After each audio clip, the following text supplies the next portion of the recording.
stop me!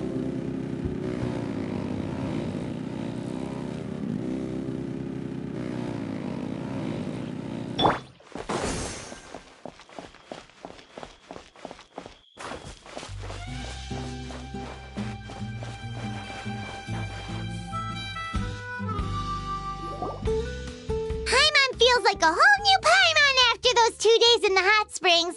The Abyss kinda threw a wrench in our relaxation, though. Still, spending time here really has felt like a vacation. The Kaholosaurs are so nice and so fun to play with. Their bellies are super bouncy.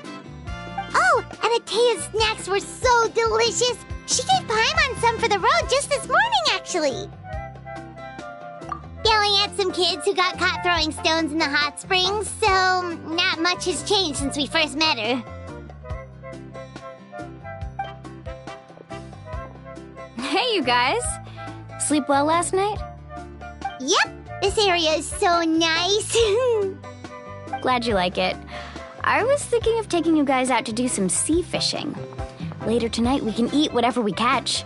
Fresh fish is absolutely delicious right off the grill. Hey, Mualani! Yeah? What do you need? The team sent out to fight in the Night Warden Wars has returned.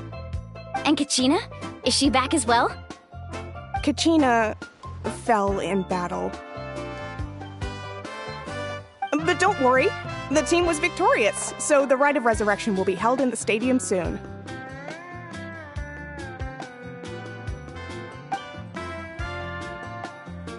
That's a relief. The Abyss is cunning, and it was her first time. Mistakes are bound to happen. Exactly. She deserves to hold her head up high. All right, thanks for letting me know. We'll head out in a bit. Jeez, she sounded a little anxious there. Had me thinking it was bad news for a moment. Mualani, you said the Abyss was cunning just now.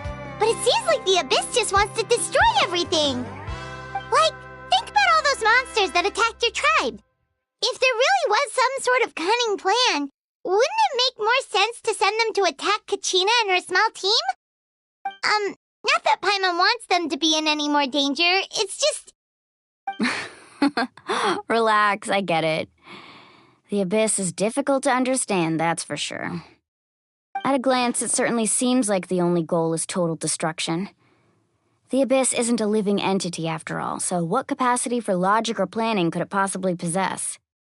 But through our long history of fighting the Abyss, we've realized things aren't quite so simple. 500 years ago, the Abyss invaded Teyvat. You know about that, right? That's right. Khaenri'ah suffered greatly during that time. But so did every other nation in Teyvat. And Natlan was the worst affected of all. It took the combined efforts of the then Pyro Archon and heroes from every tribe to finally repel the Abyss. Even so, the effects of the invasion lingered for hundreds of years, only able to be reversed little by little. Our tribe's waters were contaminated. The Children of Echo's territory was overrun by dangerous sludge surging from underground. Unrelenting black winds tore across the lands of the Flower Feather clan. It was like each disaster was designed for a specific tribe. Exactly. We once thought that the Abyss's desire for destruction was a sort of primal instinct, but its methods are, in truth, marked by intelligence.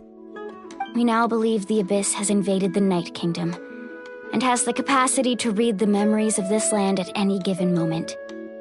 And that's how it became so dangerous and cunning, almost like it knows you inside and out. Yes, and that's why we've been unable to fully eradicate it, even after all this time. Luckily, the problems left behind by the Abyss have been successfully addressed by the various Pyro Archons we've had over the years. Now every tribe is prospering and things are looking up. I mean, just look at what we managed to do a few days ago. We totally fought them off.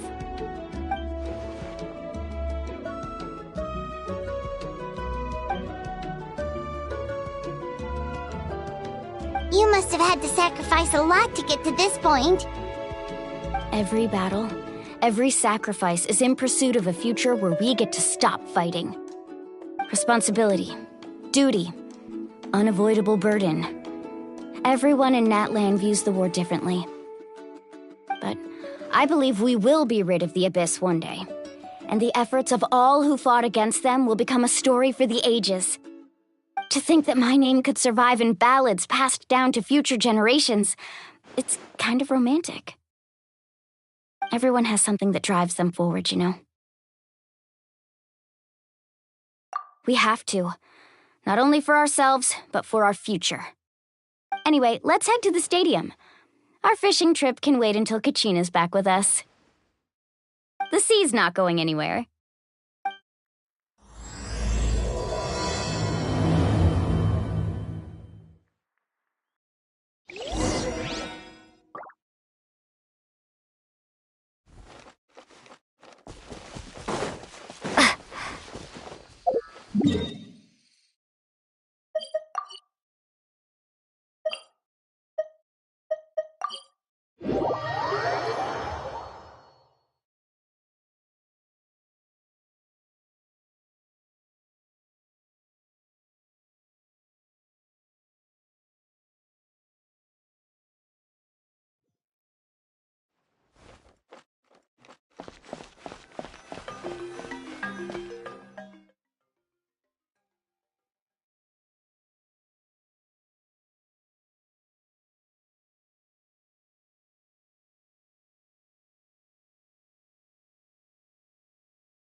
Whoa, this place is packed already!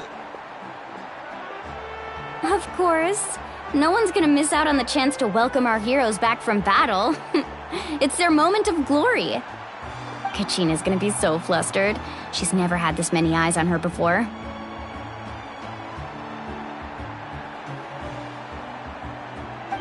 Yeah, she doesn't seem like the kind of person who likes being the center of attention. Looks like I'm just in time. Kinich, you're here! Yeah, a commission ran longer than expected, but I made it. I heard about the incident with your tribe, Mualani. Is everyone alright? Yeah, it's all taken care of. Our new friend here's got some tricks up her sleeve, by the way. She's just as strong as Kachina made her out to be.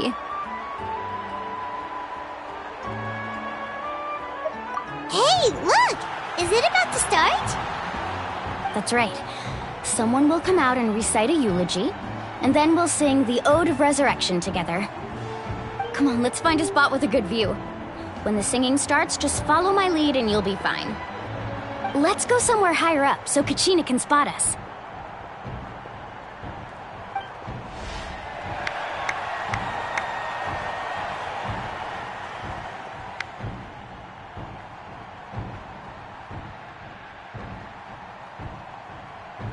Warriors of Natlan, heed the call of life. We are the inheritors of memory and legend. Those who grew alongside sun and wind. Those who forged our own destiny and future. That is Natlan's fire, the lifeblood of our nation.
I could not find Kachina within the Night Kingdom, or locate her ancient name.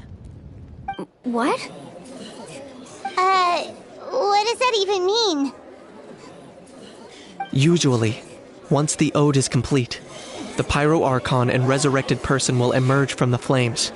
But something went wrong. What's going on? This has never happened before. Well, I think it's pretty obvious. Clearly, the team sent to fight the Abyss didn't win after all. Think about it. The Ode rekindles all victors. We've witnessed it countless times. Since the Archon couldn't find Kachina in the Night Kingdom, that must mean there's more to this victory than meets the eye. Hey! You just haven't gotten over the fact that Kachina beat you in the pilgrimage! Pathetic, the both of you. Your wild guesses are misplaced. We completed our mission. Maybe you did, but who's to say whether that little girl even contributed at all? Maybe she got scared and ran off. Why would the YUB recognize someone like her, even if she was on the winning team? How dare you insult a hero of Natlan like that?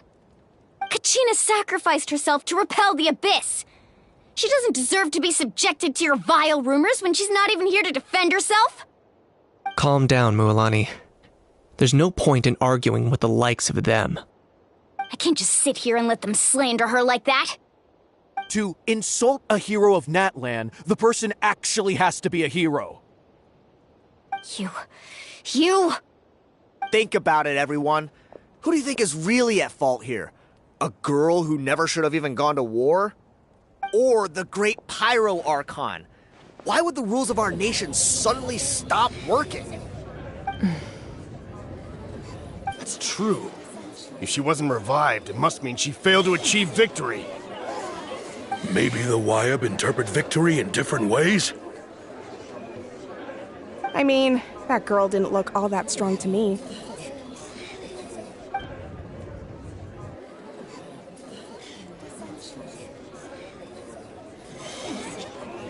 Kachina wouldn't have run! That's not like her at all!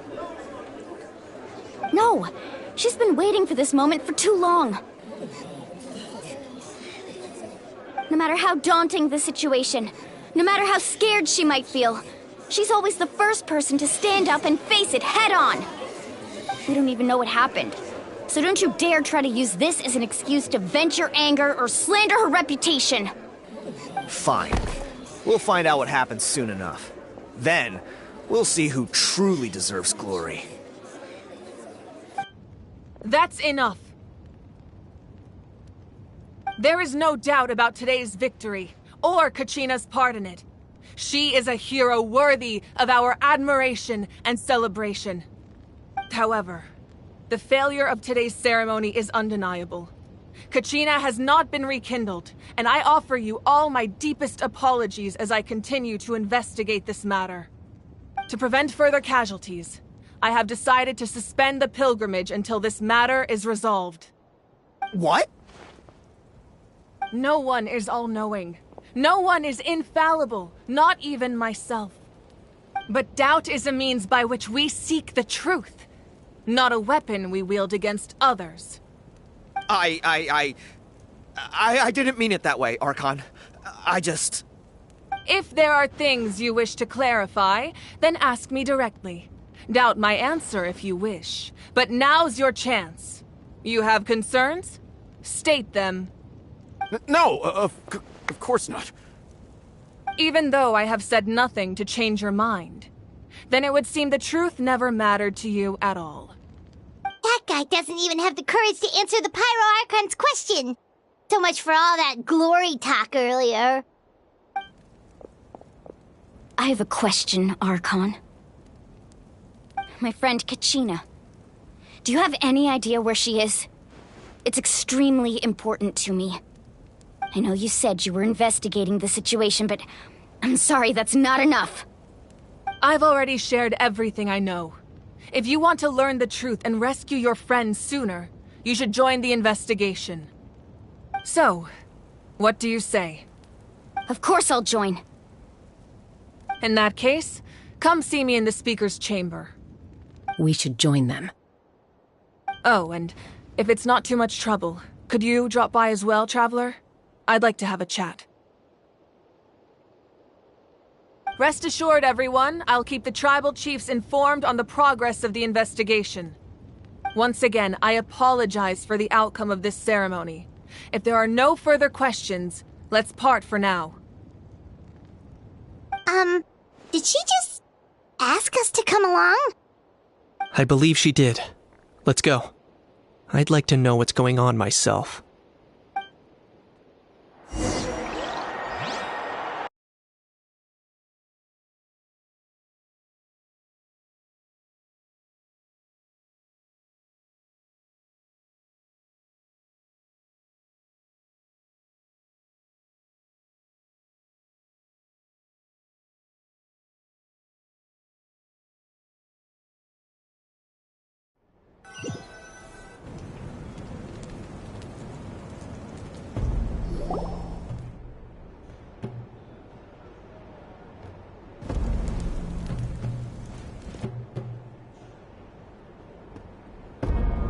The situation is urgent, so I'll get straight to the point.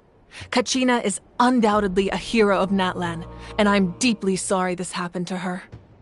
There's been unrest in the Night Kingdom, but I don't know what's causing it. As a result, I've been unable to track down her location. Until we find and address the cause of the unrest, the Ode of Resurrection will continue to be ineffective. And that means Kachina won't be able to come back? That's correct. Not until the problem with the Night Kingdom is resolved. How long will that take? It's hard to say. Kachina always dreamed of fighting the Abyss, of doing her part to defend Natlan. She wasn't afraid of death because she knew, if it came down to it, the Pyro Archon would be there to bring her back to life. Whenever we sat down together, exhausted from training, she would always hum the Ode of Resurrection. She was supposed to come back to us. We were supposed to hug her and celebrate with her and share her joy. We supported her every step of the way, but what are we supposed to do now? Sit peacefully and wait for her return? Lose ourselves in grief over her death? Tell me, are we her friends? Or her murderers? That's not fair, Mualani. It's all right. I understand your rage and your grief. Kachina's life means a great deal to me, Mualani. Believe me, I want to bring her back as soon as possible. I would give you that peace of mind if I could. But please, hear what I have to say so I can at least give you a broader picture of the issue we are now facing. Considering the recent attack on your tribe, I believe the Abyss has found a new means of undermining the rules of our nation. You mean... The Sacred Flame. The foundation of our resistance against the Abyss. If we continue to hold the pilgrimage and send teams to fight the Abyss, there will likely be more casualties. But if we stop altogether, the Sacred Flame will only grow weaker. The Abyss will scale up their attacks, and the tragedy we saw with the people of the Springs will only be the first of many. If we compare the two choices, the former seems to be the lesser of two evils. Sorry, I know that may sound harsh, but I bear the name Malipo. Weighing the costs is my duty. The raw truth can be cruel, but we need to understand it if we want to approach this rationally. But what would you say, Mualani?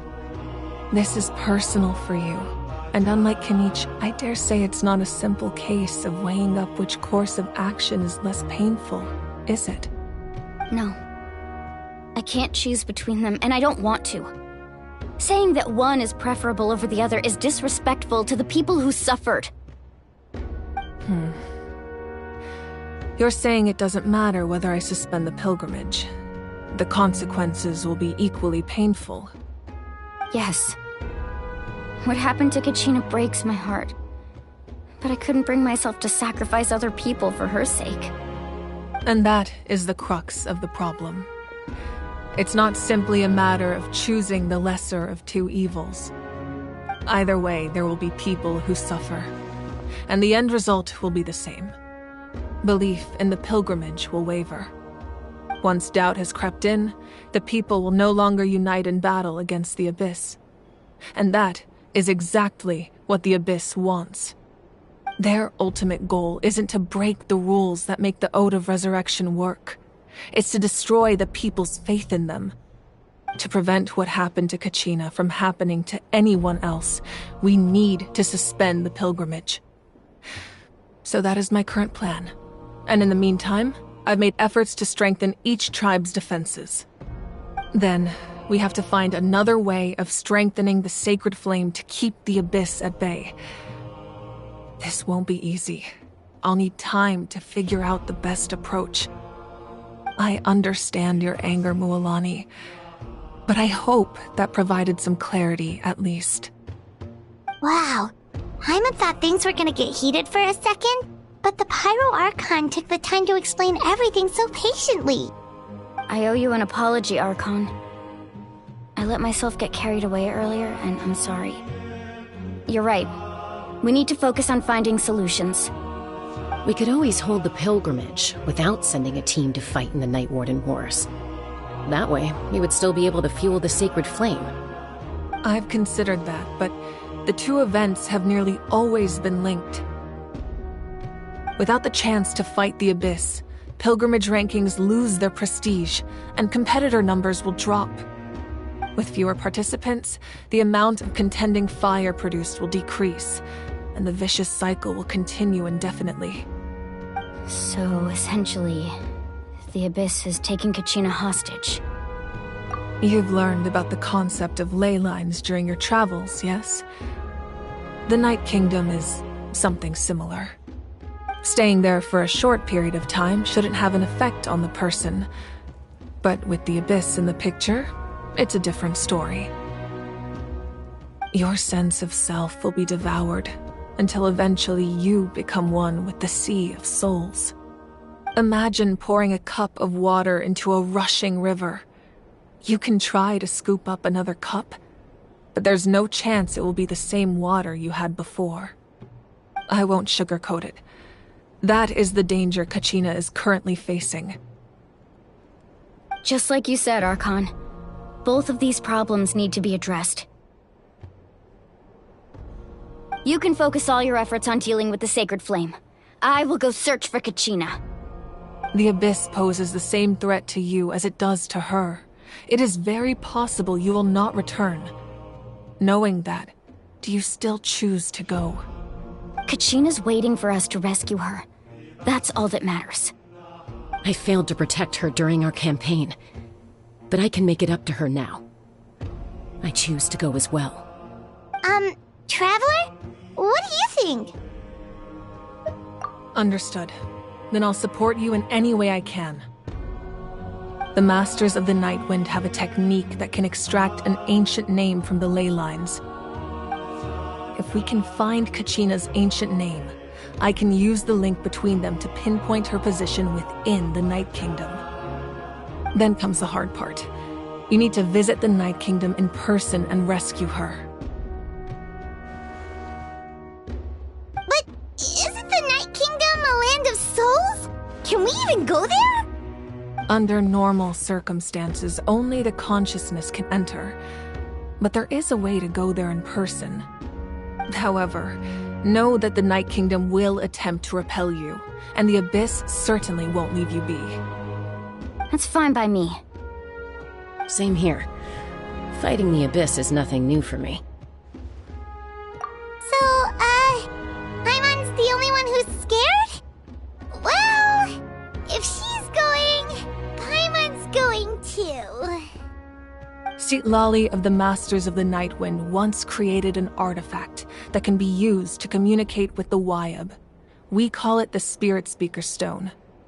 It was originally used as a ceremonial artifact wielded by the tribal chiefs, but that spiritual quality also means it can be used to search for an ancient name. That was the artifact I delivered to the Scions of the Canopy a few days ago. Didn't think I'd be hearing about it again so soon. Thank you so much for your help, everyone. Your thanks are unnecessary. I will offer you whatever aid I can, but your fellowship and courage are what will truly decide the success of this operation. Besides, you're the ones helping me. I can only focus on one thing at a time, after all. Traveler, I certainly didn't expect our first conversation to be so serious. I've heard all about your accomplishments. Ever since you arrived, I've been hoping to meet you and offer you Natlan's highest level of hospitality. Why? Why? Is that not what happened in the other nations you visited? Yeah, things were pretty complicated at the start. And, in the middle. But our reputation's solid nowadays. That's more like it. After all, I've heard you're someone who transcends fate. Perhaps even more than you can imagine. But we can talk about that some other time. Ideally, this would be the perfect night for a drink and some musical ambiance. But there are important things to be done. Oh, I almost forgot.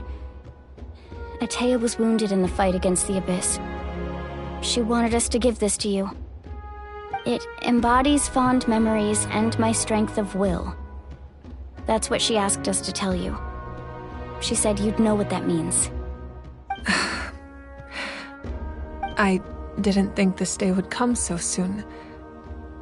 The flames of her life force. I can feel them flowing within the talisman.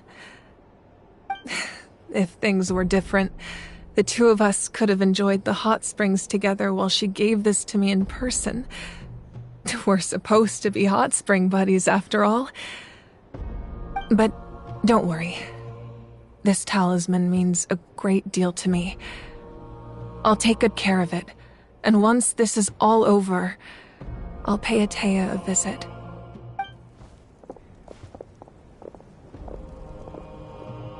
You said you didn't want to jeopardize the production of contending fire, but that's not at all why you decided to suspend the pilgrimage, is it? You're right. Even now, the production of contending fire is far from sufficient. The gradual corrosion caused by the Abyss has resulted in a massive shortage of pyro energy, and we're currently at the breaking point. As things stand, the pilgrimage is a lost cause. Suspending it allows us to save our strength to defend the tribes. The Abyss has brought catastrophe to Natlan, and Kachina's disappearance in the Night Kingdom is a direct consequence of that. We can't let the general public know that. No. If the public learned that Natlan's destruction was close at hand, there would be immense panic. But if I said nothing at all, they would have continued to question the integrity of Natlan's heroes. Another simple choice. The latter was clearly the better solution, but you chose otherwise. I have never subscribed to the belief that the right choice is the one with the fewest sacrifices. Let's go. There's still a way for the sacred flame to last a little longer. You mean? Yes. Come with me.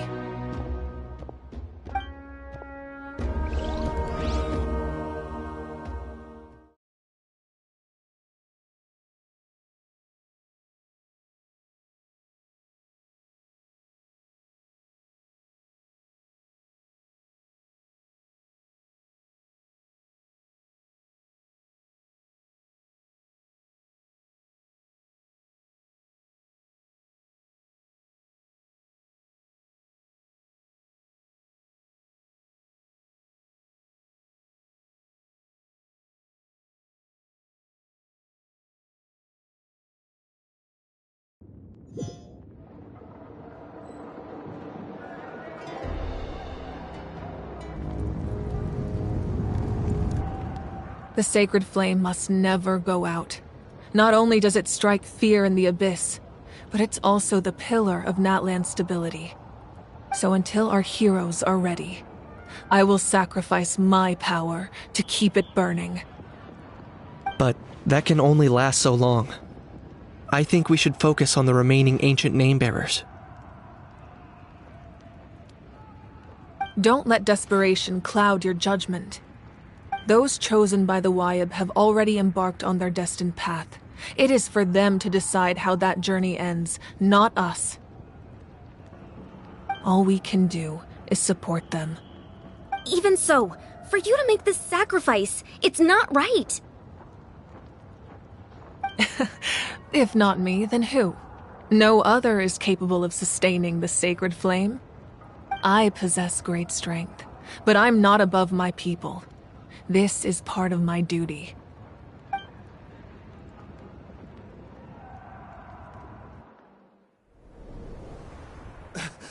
Archon, it's the Fatui!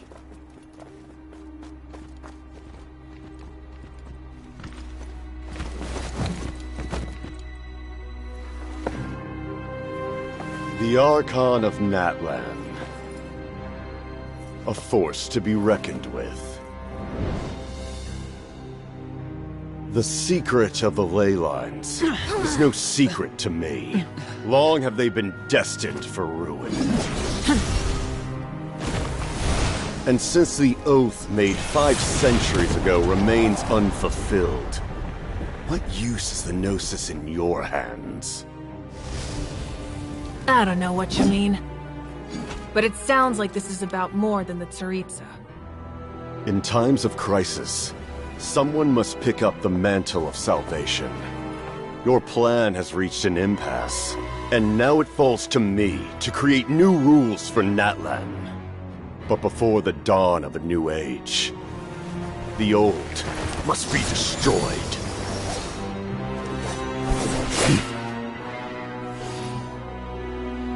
I assume that's the end of your speech? Good. People like us.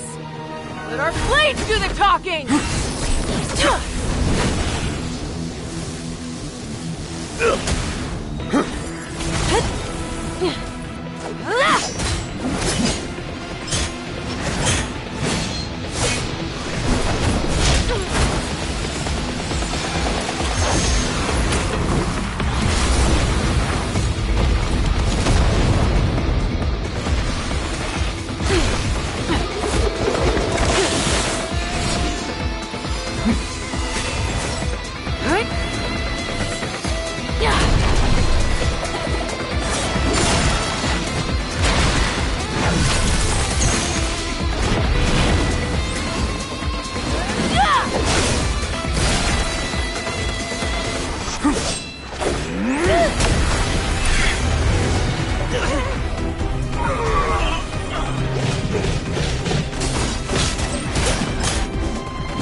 Masters of the Night Wind.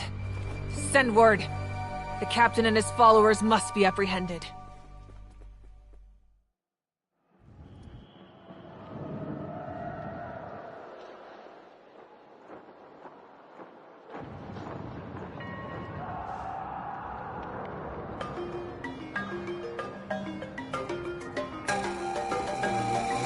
Are you alright, Archon? He was a formidable opponent. Exactly what I would expect from the first of the Fatui Harbingers. I never imagined someone could match you in combat. If the Tsaritsa sent him here, why would he bring up what happened 5 centuries ago? Yeah. And how much does he know about Natlan? The Harbingers are all driven by their own personal goals. The only purpose that unites them is collecting the Gnosis.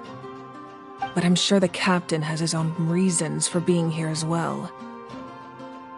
Whatever his motive, we should shift our focus to the Fatui. If they attack again and we're not prepared, we're done for. No, we're running out of time. The wound I inflicted should hold him back and weaken him for the time being. Besides, I'm sure you noticed, the power that came to his rescue just now came from the Masters of the Nightwind. In other words, there are traitors among us. Not necessarily. This could prove to be a very valuable turn of events. When we exchanged final blows, I sensed an unusual presence within him. I'll need to investigate further. Kinich, go to the Masters of the Nightwind and look into who could have aided the captain. Speak to Citlali. She should know. Of course. I'll head out right now. Do you still intend to... Yes, but fear not.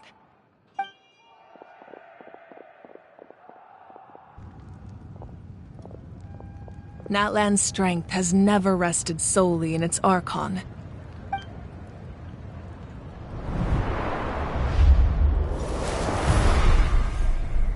Together we foresaw the only path that leads to our nation's future. We must trust in that vision now.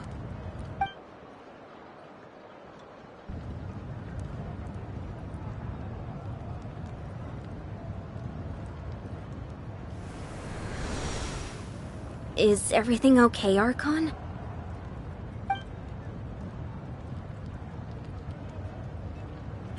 Completely fine. Just lamenting the fact that I never got a picture when I could still turn my hair into flames. Too late now. I just hope the others have a safe journey.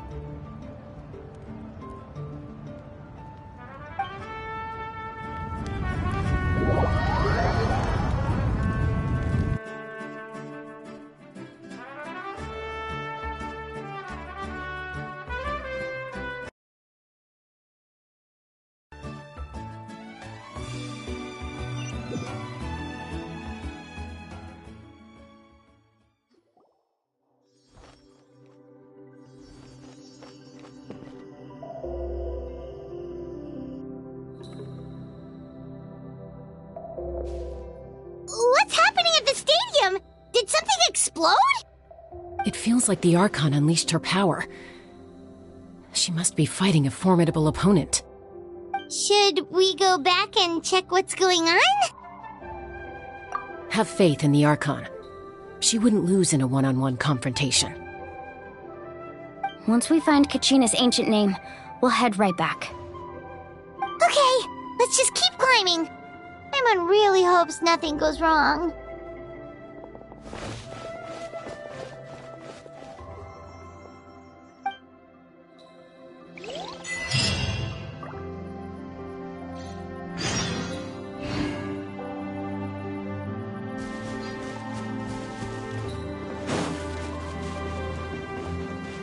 All right.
Wine right over there.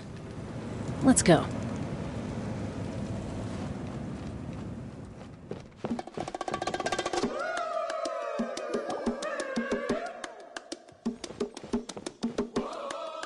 Chaska.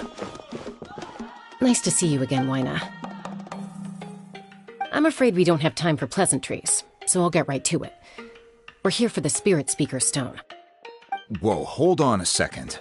At least tell me why you need it first. My friend Kachina is trapped within the Night Kingdom. We need the stone to find her ancient name and rescue her. Rescue her? From the Night Kingdom? That's right. I'm sorry, but someone needs to tell you what you don't want to hear. Going there, a mature warrior would never make such a foolish decision.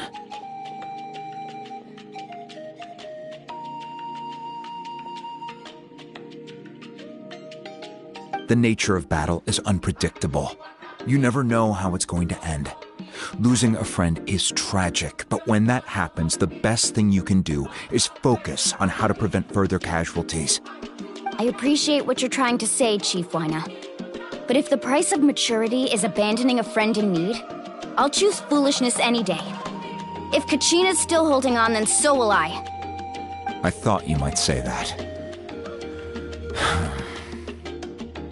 Is something wrong, Wyna? This doesn't seem like you. Life isn't complete without taking risks. That's always been your mantra. It's nothing. The Night Kingdom is a dangerous place. Can't blame me for checking if you were up to the task. If you're that determined, far be it from me to stop you. Here's the stone.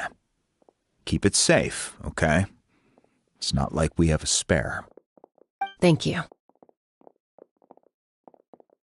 Huh. Seems like you two go way back. But aren't you from the Flower Feather Clan, Chaska? Oh, Chaska's a peacemaker, so she's famous throughout the tribes. She's always the one people call to resolve conflicts, so we slowly got to know each other that way. Her younger sister Quichi's always hanging around our tribe, too. She's helped us out a lot in the past. Oh, you have a younger sister? Yes, I'll introduce you to her sometime. But let's get back to business. Wyna, how do we use the stone? As you probably know, your intended destination is completely different from the real world. The Night Kingdom is like a river flowing with concepts, and the ancient name you seek is like a tiny fish swimming downstream. In that sense, the stone is like a fishing boat drifting down the river, but the boat alone isn't enough. You need a fisherman experienced enough to steer it in the right direction. We couldn't do that ourselves? With a little practice, I'm sure you could. You have the strength and the talent. If you want to make sure this works, though, I could recommend someone to you. Who? Vichama, a legendary warrior and scout from our tribe. He's got a keen eye and a well-honed intuition. Even his ancient name means to seek. If you're fishing for a name, you're gonna want him on the boat. Vichama? Why does that name sound familiar? He's one of Auntie Atea's hot spring buddies. I've heard stories about him. Where can we find him? Ever since Malco passed, he spends most of his time gazing out at the scenery from the cliff tops. Follow the path that way, and I'm sure you'll find him. Thank you. We'll go look for him there. Good luck. I hope everything goes well.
Someone admiring the scenery from the cliff tops. Ah! That must be him! Hello there, are you Vichama? That's me. Did you need something?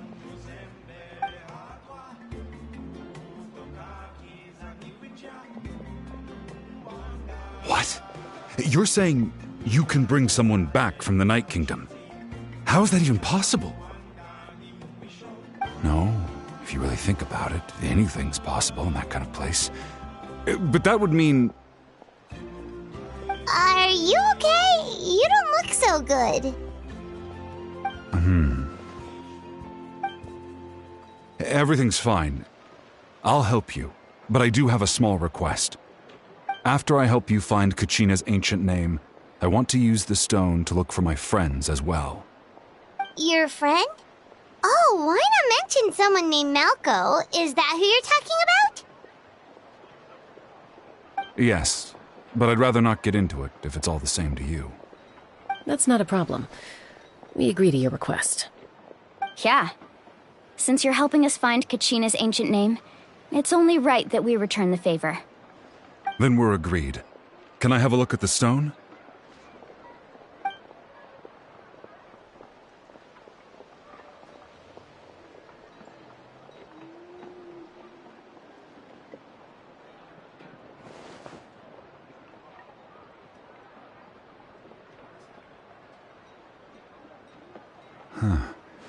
I see.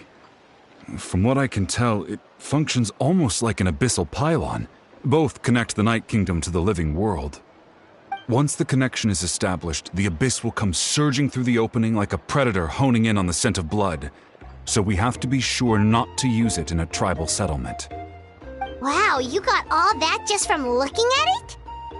I just picked up on the basics, really. I still have no idea why it works. You said someone named Lali invented this. They must be a genius. I'll go find an open area and start setting things up. In the meantime, I need you to get 2 things for me. We'll go right away. What do you need? First, I'll need some hook ropes. Pretty much every store around here carries them, so no need to go anywhere special. Oh, and I need to build a net out of them, so make sure you get a good amount. Wait, are you saying you're going to use a real net to catch Kachina's ancient name? How does that work when one's tangible and one's not? By creating something tangible in our world, like a net, we can create a connection to a corresponding concept in the Night Kingdom. Basically, I'm going to use the concept of a net to catch something equally intangible, an ancient name. Oh, I see. What about the second thing you needed? Right. I need 2 chunks of obsidian. Once we bring the ancient names into our world, we'll need a place to store them. Normally, you can only get obsidian from the Children of Echoes, but I heard there's a traveling merchant from that tribe around here somewhere, so maybe you can try your luck there. Gotcha! Alright, let's split up. See that clearing? Let's meet over there when you're done. Oh, and you can send someone with me if you want. In case you're worried I might take the stone for myself. What do you think, Chaska? There's no need. Lena spoke highly of you. That means you're trustworthy. I appreciate it, even though that doesn't mean much to me anymore. Anyway, it'll take some time to set everything up, so no need to rush. I'll see you in a bit.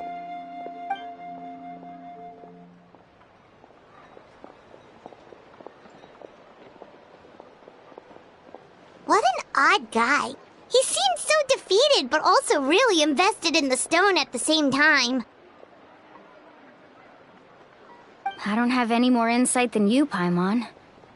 Let's just focus on the preparations for now. Hang on, Kachina. We're coming for you.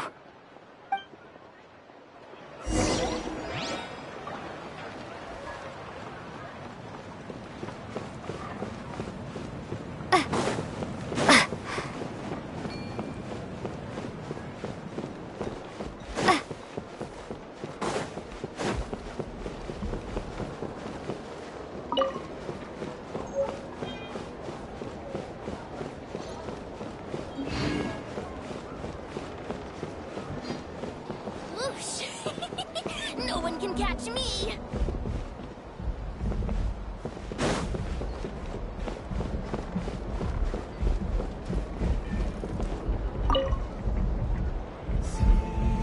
Hello. Do you have any hook ropes for sale? Hook ropes? As in rock climbing equipment? Yes. How much for your whole stock? Oh, the whole thing? Let me see. That would be 30,000 mora in total. Deal? Deal. Wait, really? What, you want me to drive down the price? We just need these as fast as possible. Thanks. Oh, no problem at all. I'll even pass along some information on the house. These ropes are usually used by rock climbing enthusiasts. If you want to learn, Roka's the person you want to ask. All right, that's everything. Here you go. Now we need the obsidian. Let's go talk to the traveling merchant Bichama mentioned.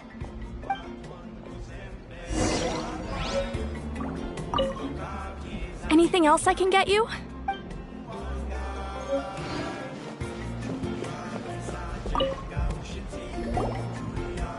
Excuse me, do you sell obsidian? Why, yes.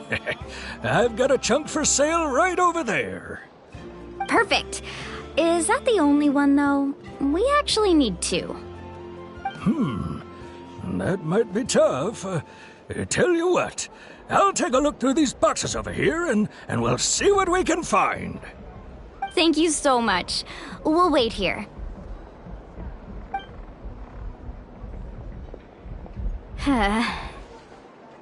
Relax. Everything's going according to plan. I know, it's just... I could tell Vichama feels the same way about his friend that I do about Kachina. I hope this chunk of obsidian isn't the only one. Kachina always carries all sorts of shiny stones with her. If I was the one trapped in the Night Kingdom, she'd have a whole pile of obsidian ready in a heartbeat. Well, would you look at that? I did bring an extra. Here you go, young lady. How does it look?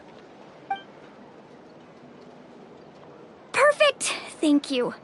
How much do I owe you?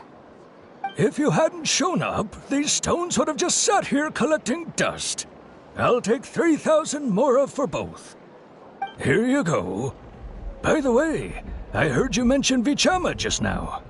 You running an errand for him, then? How's he doing? Malco's been gone for 5 years now. It's about time he started to move forward. Do you know what happened between them?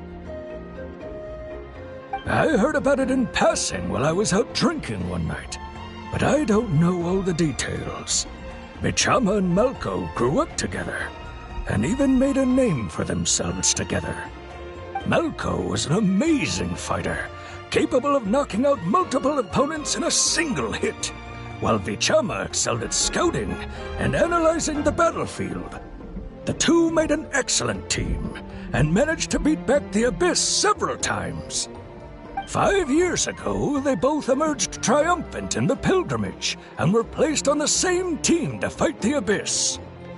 But on the eve of battle, the Abyss launched an attack on their tribe, and Vichama suffered an injury to his leg while attempting to rescue someone. Then what happened? The team agreed that he couldn't fight the Abyss in his condition. Vichama didn't argue. He knew going to the front lines with an injured leg would make him a burden in battle. So they raised the issue with the Pyro Archon, and she agreed to let him stay behind. It's just...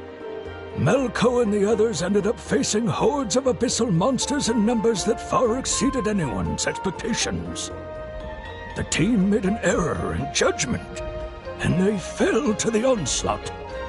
Vichama went into a deep depression after that. He blames himself for everything. Oh, you're not wrong. But it's possible he chooses to blame himself. Not because he did something wrong, but because he wasn't able to do anything at all. I've tried convincing him to move forward, to stop dwelling on the past. but the shadow of Malco's death hangs over him still. The Abyss has caused so much suffering, and some wounds never heal. I wish there was something he could do to make himself feel better, but... anyway, that's the gist of it. Maybe you could help him talk things through sometime. I would really appreciate it.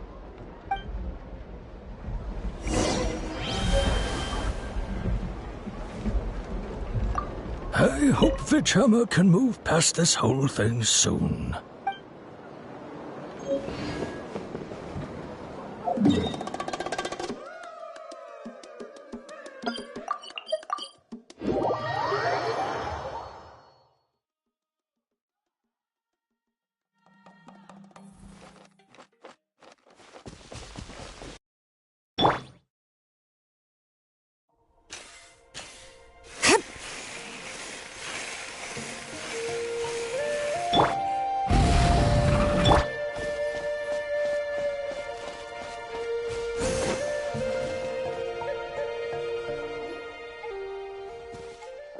Did you get everything?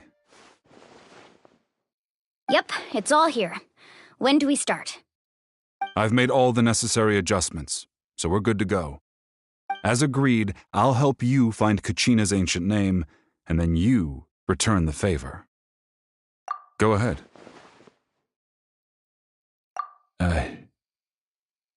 Yes.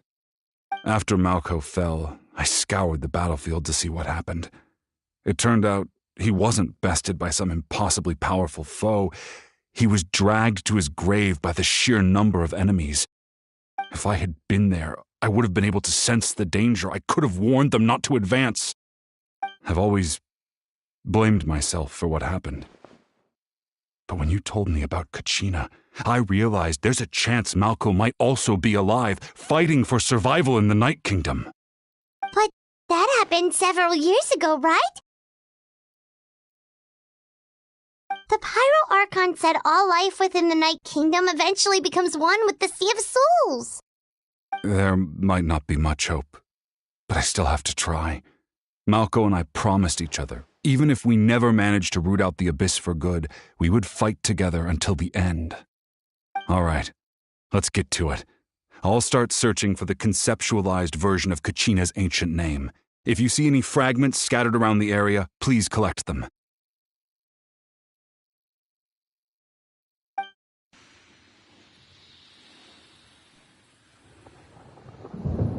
Make sure you prepare yourselves for battle.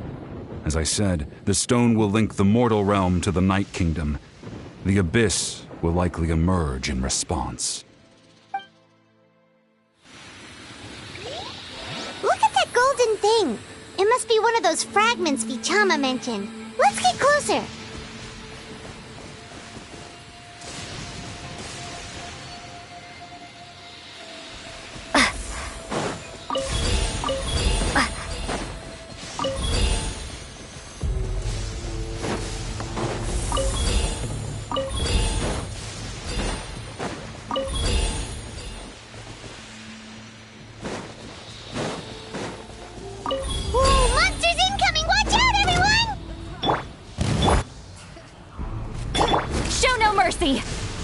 Seat Laline! East Papa!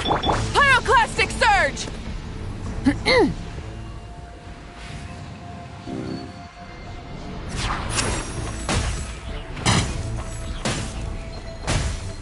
Try and stop! All right.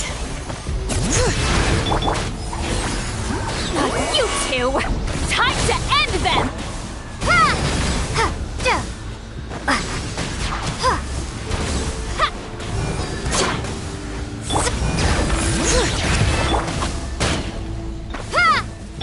Let the mountain's veins boil! Get to work!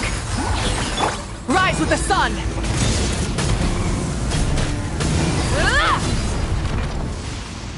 How much longer, Vichama? Not long! We're getting close!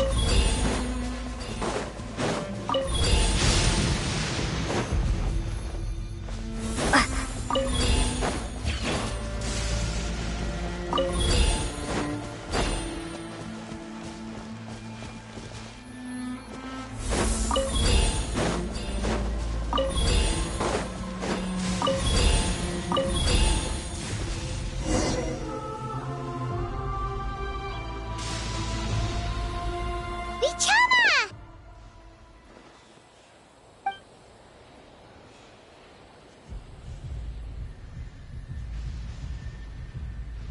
Quick! Take it!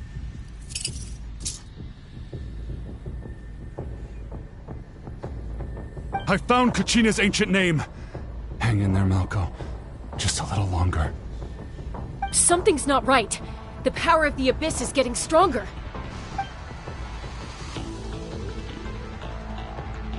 The Abyss is corroding his body. Vichama, you can't keep going. You'll die. I should have died 5 years ago. I just need a little more time. Please, I'm almost there. Thank you.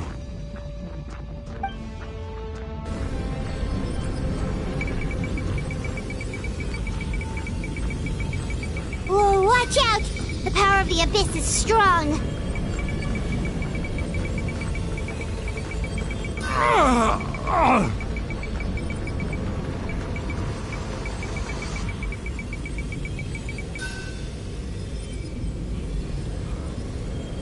This power. Hanging in there? Malco. No! Why can't I find him? Why? We can't wait any longer. Pull him away from the stone, Mualani. I already tried, but the power of the Abyss has him in a chokehold. It's like he's tied to the stone with an invisible rope. In that case, we have no choice. I'm sorry, Seat Lolly.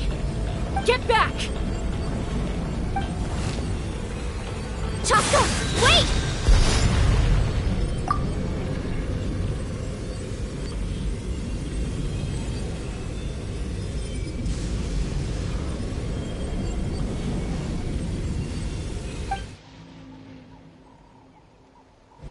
Ouch! What happened just now? It looked like the Spirit Speaker's stone was... The stone's power was spiraling out of control.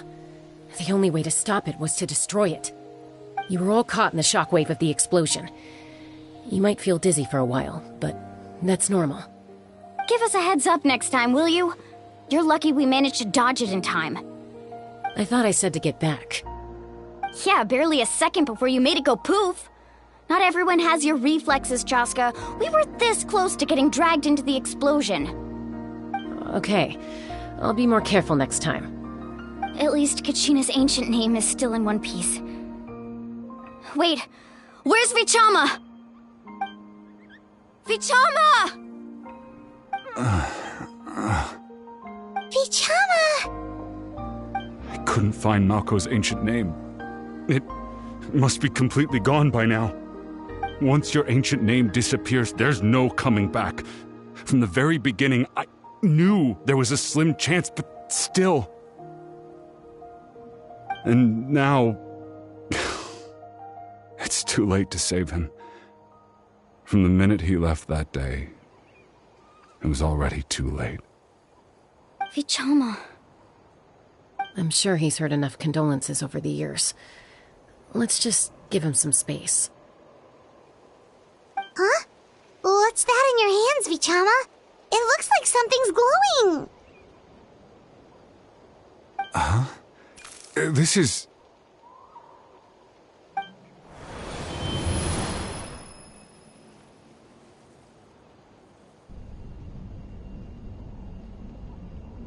Hey, Malco.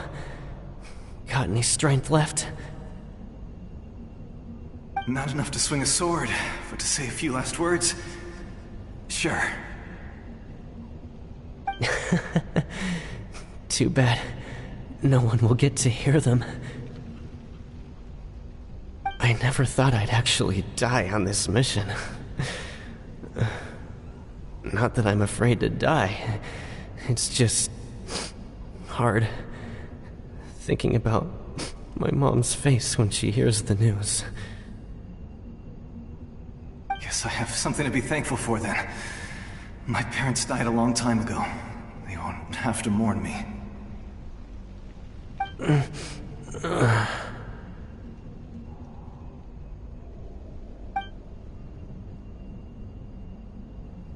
Pisak!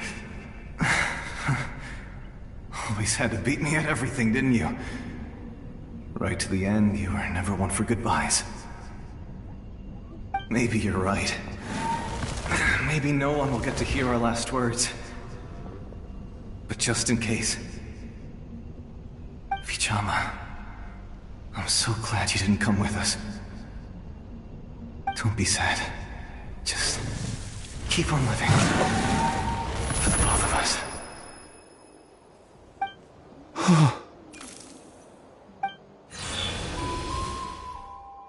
Was that a memory? Seems like we were able to salvage something after all.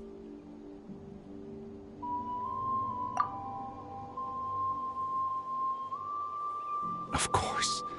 Seeing him, hearing his voice again, it makes me unbelievably happy. But it also brings with it an even deeper pain. A deeper pain? Why? Malko was always the type to put on a brave face. But in that memory just now, his hands were shaking, and his smile was forced. For all these years, I regretted not being able to fight alongside him to the end. And now I know, at the end of his life, he was thinking the same thing. Vichama. I'm fine. Actually, I heard Chief Wyna wasn't really on board with your plan to go to the Night Kingdom. When you asked for my help, I hesitated too. I knew helping you find your friend's ancient name meant leading you one step closer to danger. But I also understood why you had to try. Everyone has regrets in life, but not everyone gets the chance to make up for them. Once allowed to fester, guilt strips us of our most valuable qualities as warriors. In that sense, we might as well choose the braver path from the very beginning. If I could do it all over again, I would have followed Malko to the front lines no matter what. Even with an injured leg, there were still things I could have done. That way, even if the outcome stayed the same, I still would have fought alongside him to the end. There are critical junctures in life, and if you don't seize the chance to act, there's no going back. That's something I had to learn in hindsight. But you're still at the crossroads of your journey, so I hope you can walk away without regrets. Thank you, Vichama. I feel even more determined now. Kachina will come back to us.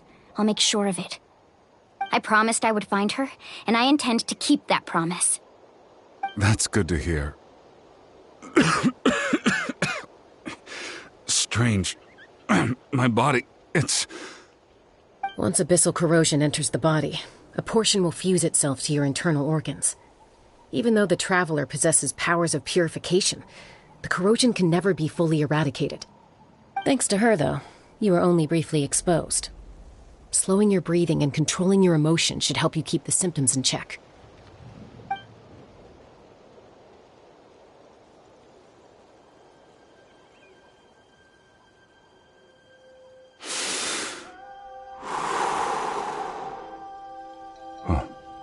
That does make me feel better. You seem very knowledgeable about all this. Just speaking from experience, that's all. Anyway, we've recovered Kachina's ancient name, so we're off to a great start. Let's get Vichama back to his tribe and tell Wyna the good news. And apologize for destroying the Spirit Speaker Stone. We had no choice, though, so he'll probably understand. Right?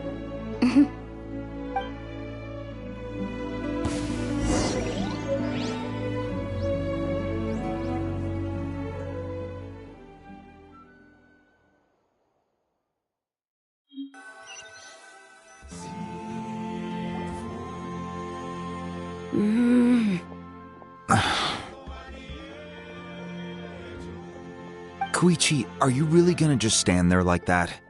I don't know what you want from me. I think you know exactly what I'm trying to say, Uncle Wyna. I can hear it in your voice. Honestly, it's just one thing after another with you two.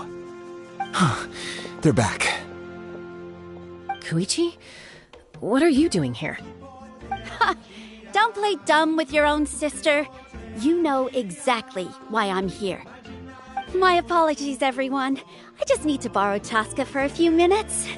You come with me.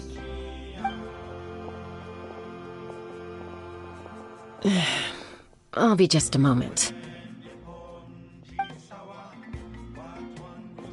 Who was that? Koichi, Chaska's younger sister. Although the two aren't actually related by blood, it's kind of a long story. It's not really my story to tell, but I guess it's not a secret. You see, Chaska was actually raised by cuckoo sores.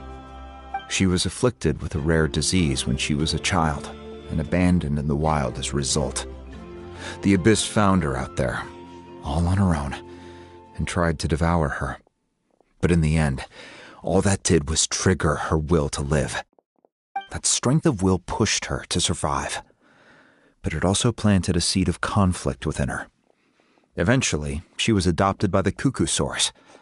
Wherever they went, she followed, getting into fights right and left. For some reason, Paimon can totally imagine that. Well, when Chaska finally returned to human society, it was Koichi's parents who adopted her. At the time, Chaska still had a habit of getting into fights, so Koichi was always taking her around, apologizing to everyone. Ah, I remember those days. One of those fights was definitely with me. But, you know, kids. You're fighting one minute and your friend's the next. Eventually, she found a way to rein in that desire to fight. And now she's who people call to resolve conflicts. She's known as the Peacemaker. It sounds like she still argues with Koichi, though. Don't siblings usually stop fighting when they get older? That's partly my fault. Koichi asked me to stop Chaska from doing anything dangerous, but you probably know by now, once Chaska makes up her mind, there's no changing it. Oh, I get it. No wonder you tried to talk us out of going to the Night Kingdom. Chaska even said that wasn't like you. I'm all for your adventure. You need to take risks when you're young, because by the time you're my age, you couldn't attempt something like that even if you wanted to. Better try now than live with regrets later. That's what I say. Still, I can understand where Koichi's coming from. In the end, nobody wants to sit back and let a loved one put their life on the line.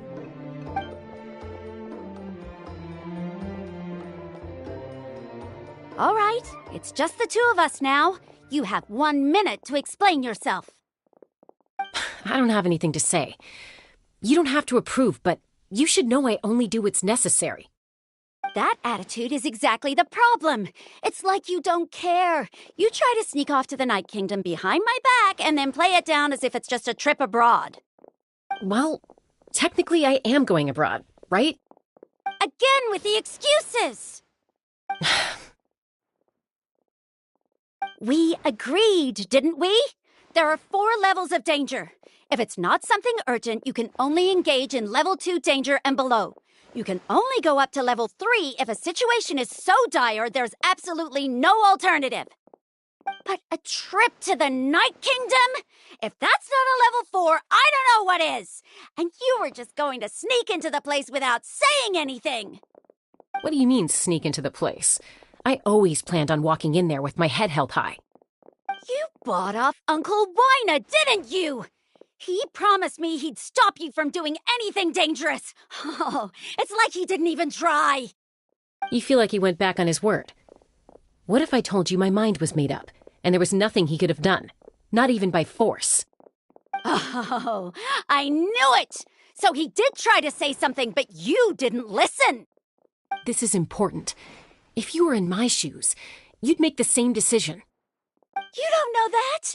I'm a doctor, and I handle logistics. If you're going to waltz into a dangerous situation where you could lose control at any moment, it's my duty to say something. All right, whatever. Anything else? What do you mean, anything else? Why don't you reflect on what you've done and promise me you'll stay put? Time out. Is this one of our normal arguments or a serious one? Chaska, does it sound like I'm joking? Then, you need to know something. What happened to Kachina was partially my fault. I can't leave her there to die. That's not who I am. But the person you become when you lose control, that's also not who you are. That's a different issue. You said it yourself. A person is only as good as their morals. If I want to live in Natlan, I need to display qualities that make me worthy of this nation. I've also told you that managing your condition is equally important. Sometimes you have to make sacrifices. All right, let's stop this here. If we keep going, I might actually have to get serious. And I think Wyna prefers his roof attached to his house. Is that a threat? That sounds like a threat to me. Koichi! Younger sisters are supposed to listen to their elders. So, you're really going to go, no matter what I say? I'm supposed to be your sister. Then support me. I'll be back. All you have to do is wait. Chaska. So, that's it. Why'd you have to turn out to be so darn annoying?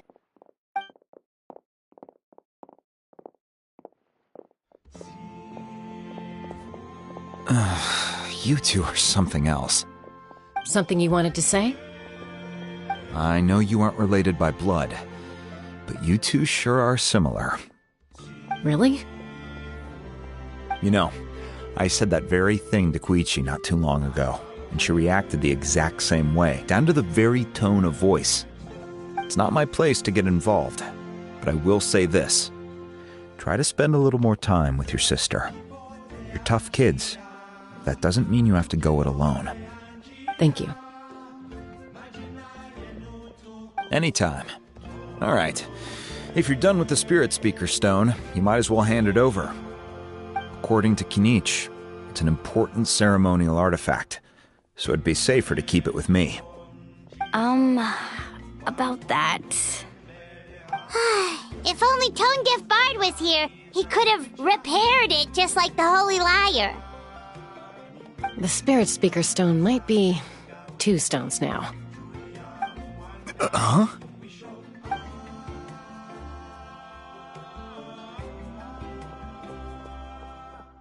I see. Sounds like it was an urgent situation. If someone's life was on the line, then you had no choice. Still, Citlali's going to be a nightmare to deal with now that you've broken her stuff. I'll explain everything to her later. Stay safe out there in the Night Kingdom, okay? I'll wait here for your safe return.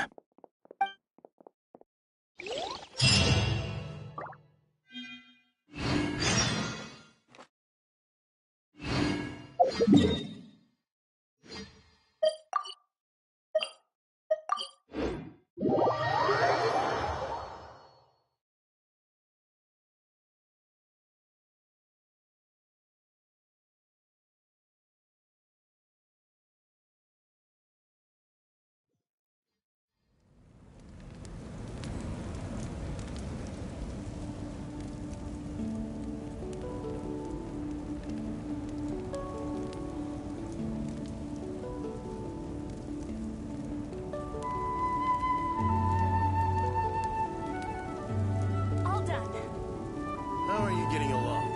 All done with your work?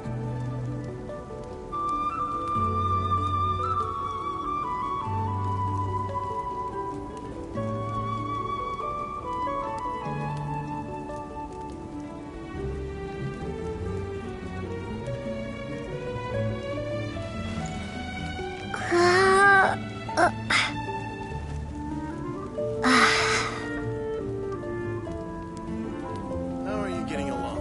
All done with your work?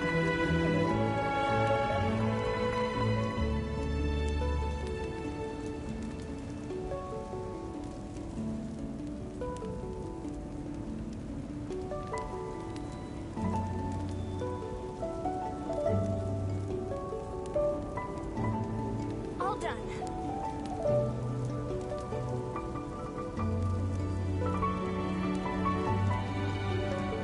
How are you getting along? All done with your work?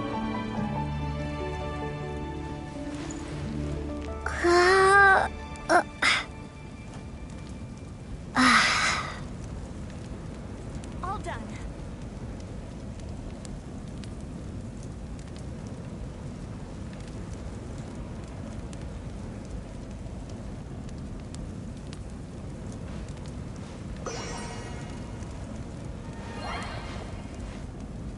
How are you getting along? All done with your work?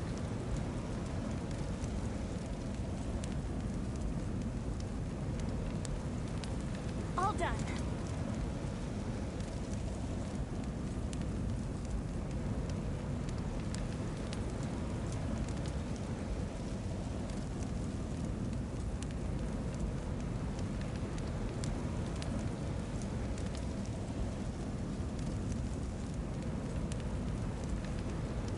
How are you getting along? All done with your work? All done.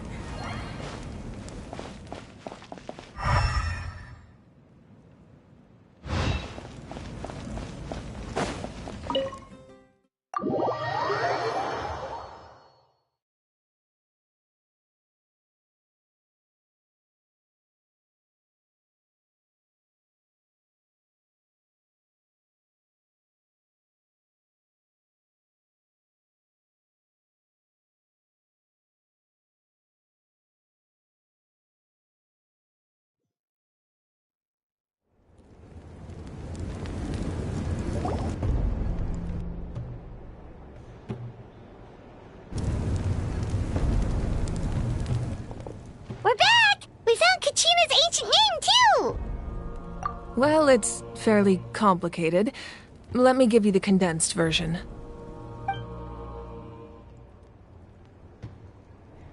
The Fatui again? We can't go anywhere without them causing trouble. But what if the Fatui finds out you've lost your power? Won't they try to take advantage of the situation? That's why it has to be our little secret. No one else can know, or we're asking for trouble. Look, I wish I could offer you some sort of consolation, but I won't lie to you. With multiple factions closing in, there's nothing comforting about the situation we're facing. Still, all you need to do is focus on your goal. You can leave the complicated matters to me. I can also step in on the Pyro Archon's behalf. There's a limit to what I can accomplish, but I'll help you however I can. There's no need to be so modest, Dion-san. Your incredible strength has long been a well-known fact. You're the pride of your tribe. Archon, I'm sorry about before. You have so much on your plate, so much that you have to worry about. But all I could do was focus on my own feelings. You have nothing to be sorry about. We all get overwhelmed by our emotions, myself included. Your reaction to Kachina's disappearance, I understand that feeling very well. Well, now that we have Kachina's ancient name, let's go track her down. Follow me.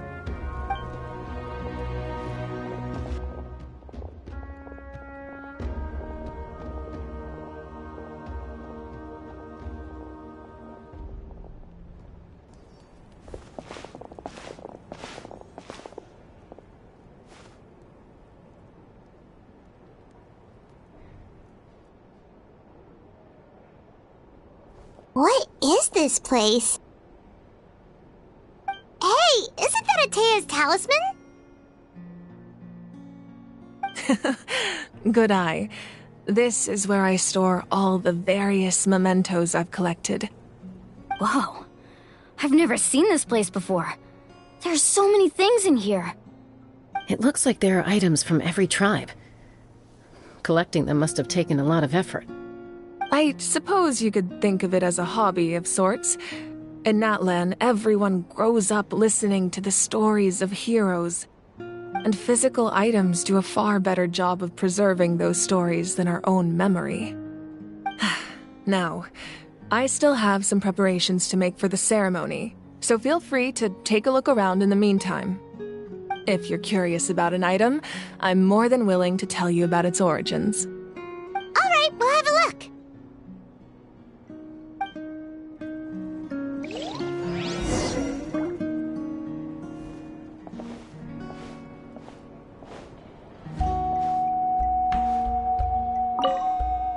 Make sure to handle everything with care. This cup, for example, it's heavier than it looks.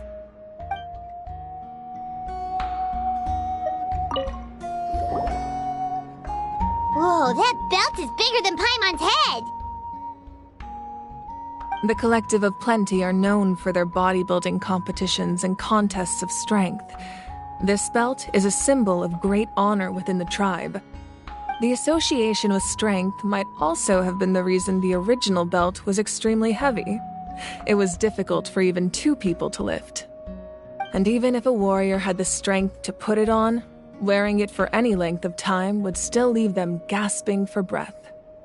Sounds like it. So the owner of the original belt, Kitera, commissioned a craftsman to make a copy identical in appearance but far lighter in weight. That is the belt you see before you. He would often wear this version when training in order to protect his waist.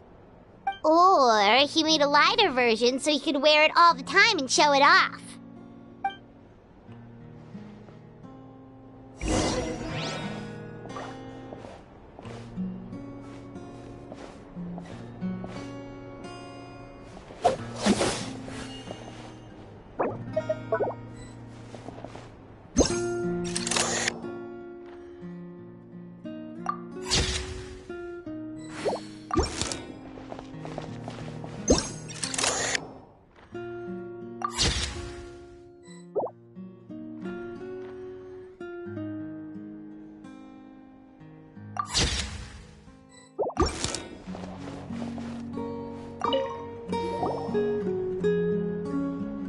There are so many jars and potions around here. Do they have anything to do with alchemy?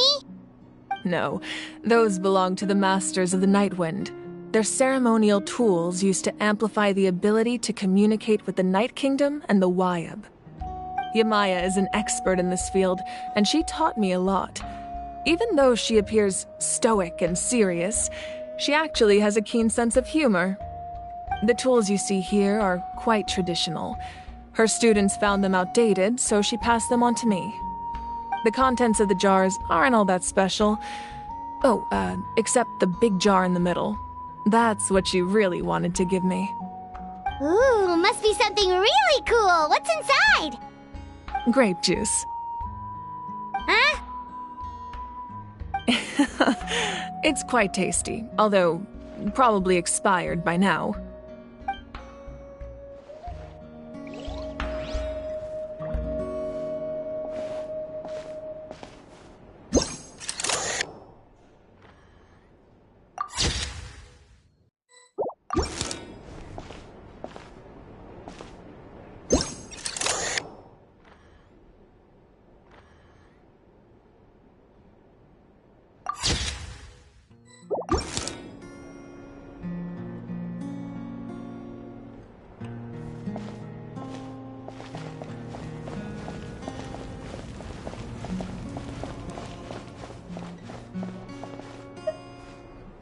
This flower looks like it's thriving.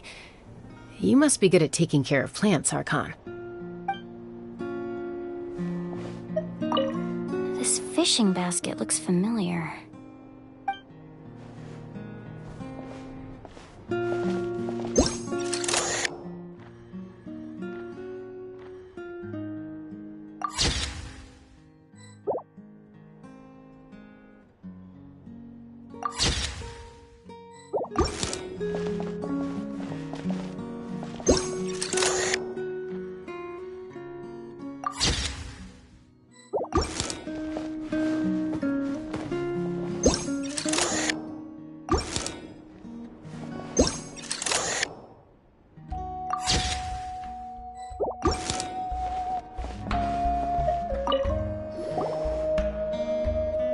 There's a fishing rod here. It must have belonged to the people of the springs. That's right. It belongs to a legendary fisherman named Matavaru. I have his entire set of fishing equipment, actually. He and I met in a tavern. He told me about a particular kind of giant fish and his meticulous plan to catch it. In his eyes, I saw a hunger and a strong fighting spirit. To him, the sea was the battlefield upon which he staked his honor. So, did he do it? The next time I saw him, he was covered in scars. It turned out the fish he sought had been corroded by the abyss. He managed to kill the fish, but sustained a serious injury in the process, which meant he could never go deep-sea fishing again. Can a fisherman claim victory if he fails to bring back his catch? That's what he asked me in the end. Well, Paimon thinks he won. That was my answer as well. The experience was far more valuable than the prize itself. In the end, he didn't want his tools to go to waste, so he gave them to me. Wait, that means you also know how to fish. Maybe we can go head-to-head sometime.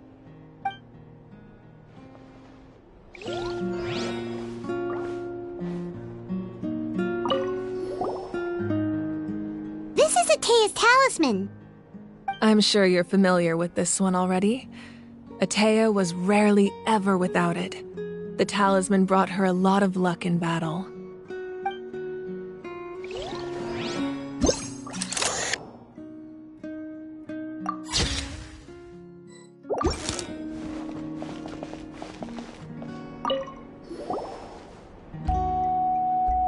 Whoa, this weapon is huge!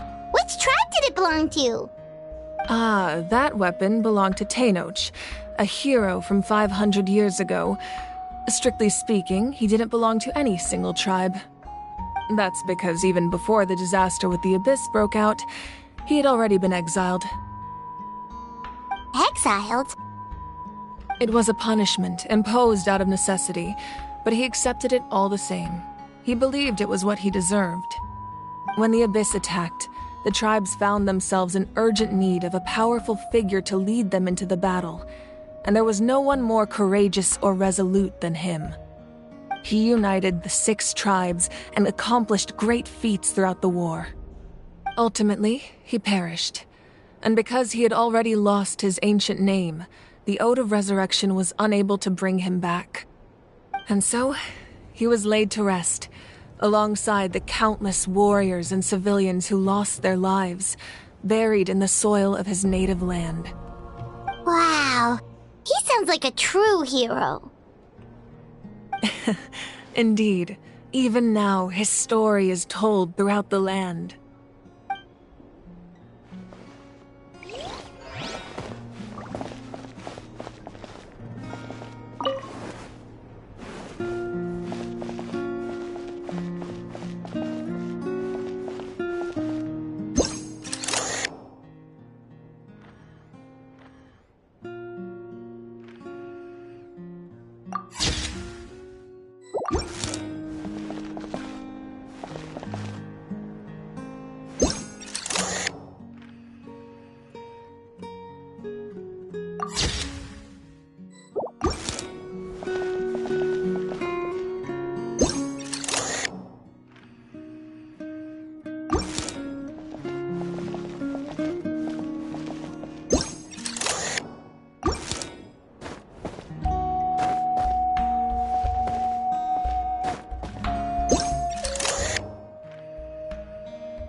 The powder still needs some time to settle, so let's wait a little longer.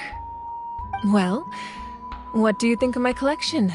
Do you feel like you have a better understanding of Natlan's culture now? Yeah! If each item represents a different story, seems like Natlan's really been through a lot. Does every item hold a special memory, Just like Atea's talisman? That's right. The items in my collection actually serve a similar purpose to the ancient names passed down among the tribes. They demonstrate the true shape of time. The shape of time? Most people perceive time as a linear concept, almost like a straight line that can only move forward. We cannot change the past or predict the future. But there's also a different theory, one that I believe to be closer to the truth. Namely, that the past, present, and future all exist at once. At once? Paimon's not sure she understands. Let's say your journey ended right now. Thinking back on your experience in each nation, which one would you say was the most important? Exactly. Even at the end of your journey, the things you experienced along the way don't cease to exist. They become part of who you are. Take out a portion of that journey, and you would likely make very different decisions, and eventually arrive at a very different destination. The future is the same way. It exists even though it has yet to come to pass. We just lack the means to perceive it. Of course, there are those with the power to foresee the future. They simply call it by a different name. Fate. You're quite familiar with that concept, I would imagine. That does kinda make sense. The future hasn't happened, but already exists. Humanity excels at living in the present, but too often we forget the past and neglect the future. While the pilgrimage and the Night Warden Wars lead us to a better future. Only by uniting the people of Natlan across countless eras can we fight back against an enemy as formidable as the Abyss. To come up with such a set of rules, the first Pyro Archon must have possessed a level of insight I can only imagine. That's correct. At first, he was a mortal man with no special power. After he ascended to the Divine Throne, he used it to borrow power from the heavens and establish the rules of Natlan. Namely, a framework through which ordinary people can ascend to Archonhood. By holding the pilgrimage, we're able to determine the strongest among us, and when that person ascends to the Divine Throne, their inner flame will awaken. In addition, the sacred flame will grant them significant knowledge and memory of this land. After all, that's how I came to know everything I just told you. So, it all comes down to the power of the Divine Throne and the rules. Wait, is that a family portrait? Yes, that's my mother, father, younger sister, and the little saurians we raised.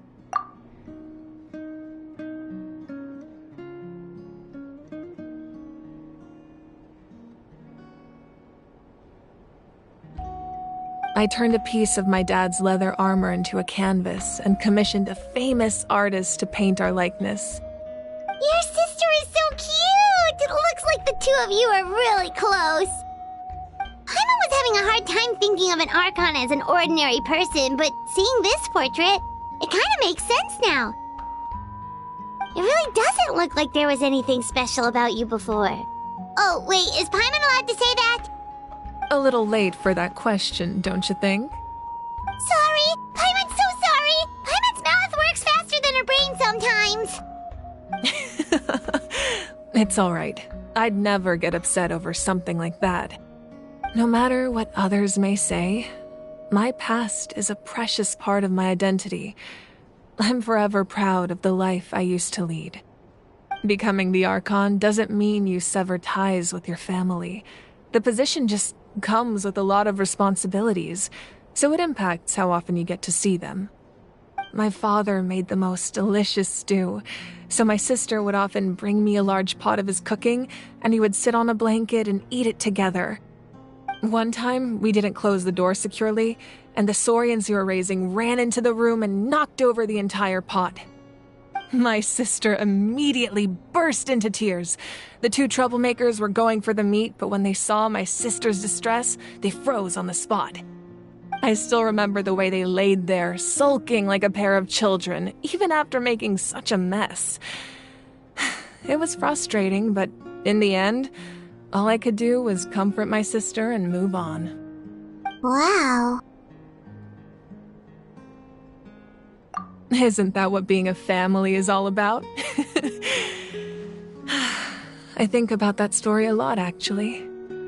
As the Archon, I made a vow to defend this nation, and experiences like that, they remind me exactly what I'm trying to protect. Well, what happened after that? This portrait looks pretty old. Your sister must be all grown up by now, right? I believe she ended up working as an architect and artist.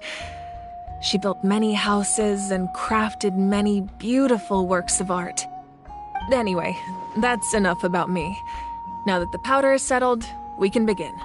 Ian-san, Mulani, Chaska, over here, please. Place the ancient name up there, and then we'll begin.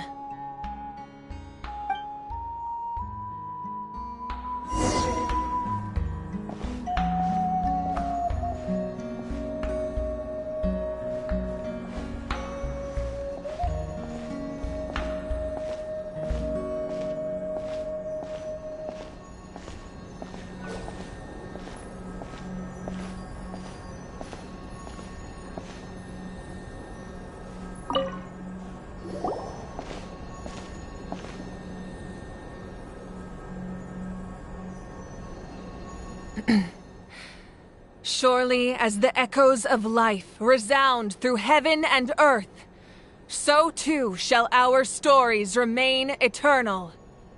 Ancient name, take us to your fated bearer. Allow her to answer our call.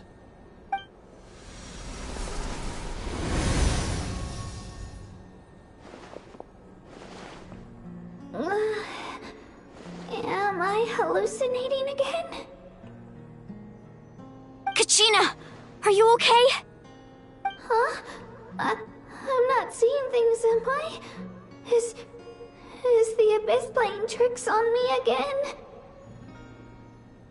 It's okay, Kachina. It's just us. We're trying to find a way to bring you back. Everyone, you have to listen to me.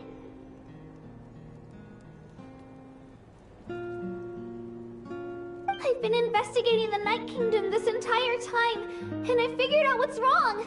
The Wyab is being affected by the Abyss. I was waiting for the Wyab to send me back, but then this really strong monster came in and it almost killed me.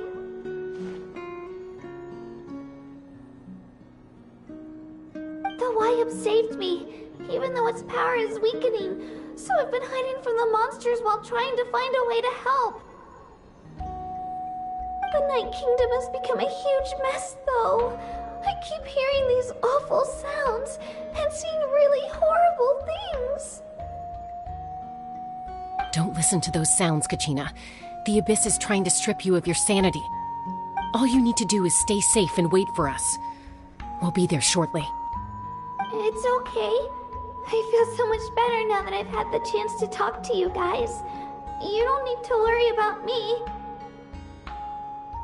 I've never been strong or special at all, really.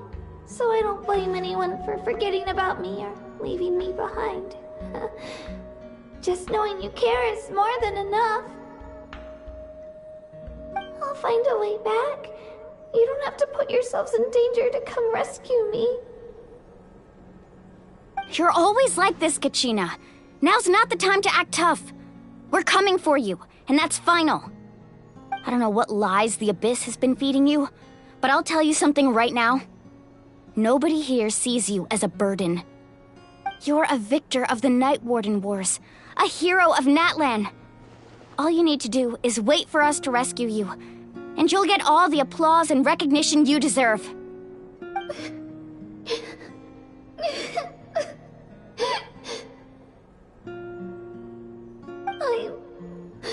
I'm really scared. Everything's so dark and creepy here.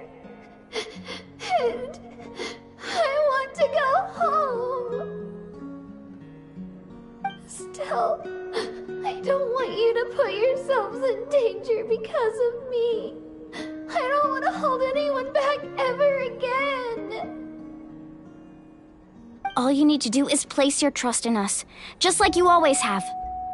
No one fights alone. We're not leaving you behind. Not ever. Yeah, we're so close, we can't call it quits now!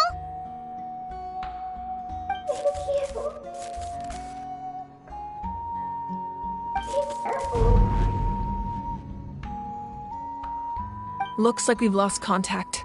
Now comes the most dangerous part. You have to traverse the Night Kingdom in your physical form. This entrance to the Night Kingdom was left behind after an abyssal invasion. Even a brief amount of time inside could expose you to corrosion. I know. I'm prepared for that possibility. All right, then I wish you all the best. I'll tell Koichi to be ready just in case. She's very experienced in dealing with abyssal corruption. That face you just made. Don't tell me you two got into another argument. No, I just feel bad for creating more work for her. I'll go with them too, Archon. The more people, the stronger the party. Thank you so much for your help, everyone. It really means a lot that you're willing to brave these dangers with me. There's no time to lose, so let's get going. Now that I've lost my power, I won't be able to provide much practical support. But I can still keep an eye on the situation from here. Eon-san, I know it's unlikely, but if you encounter a situation you can't handle... That won't happen. I hope not.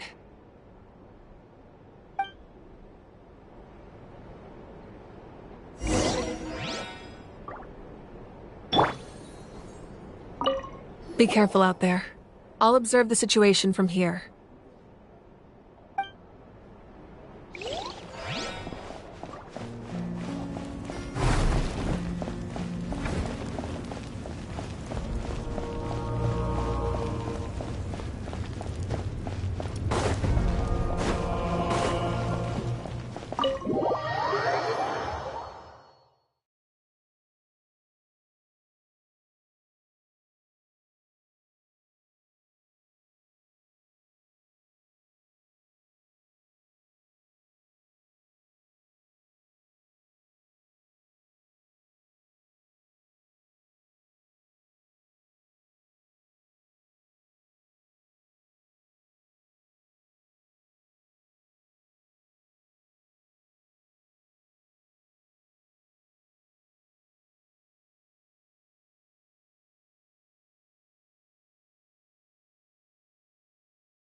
So we're underneath Natlan right now? It looks nothing like Paimon was imagining. That's because in the distant past, Natlan was home to an incredibly advanced civilization ruled by dragons. Humans only established their own society after the fall of the dragons. So these are Saurian ruins? Wait, you mean like the elemental sovereigns? They had their own advanced civilization? Yes, a really long time ago. Very few records have survived until now, so no one really knows what the devices here are for. These ruins have been abandoned for a long time, but with the recent increase in Abyss activity, the installations around here have somehow been activated again. So what you're saying is, we're not in for an easy trip to the Night Kingdom. No. It's going to be obstacle after obstacle from here on out.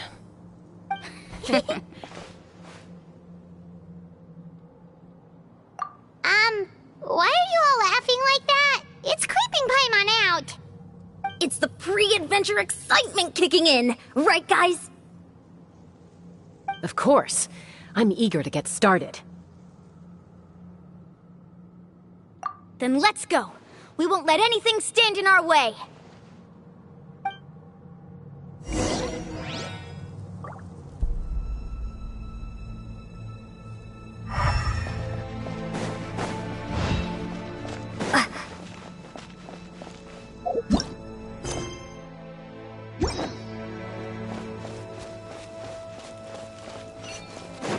Seems like the road ends here. How should we get across?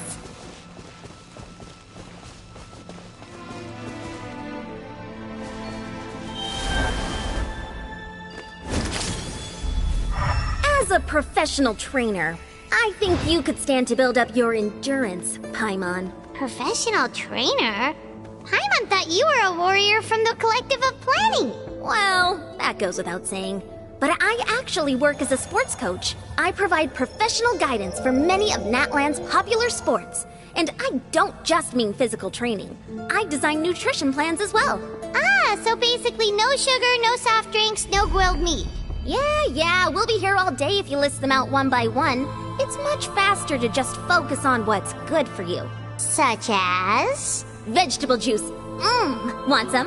You know, Ian-san, Paimon feels like the two of us might not see eye to eye.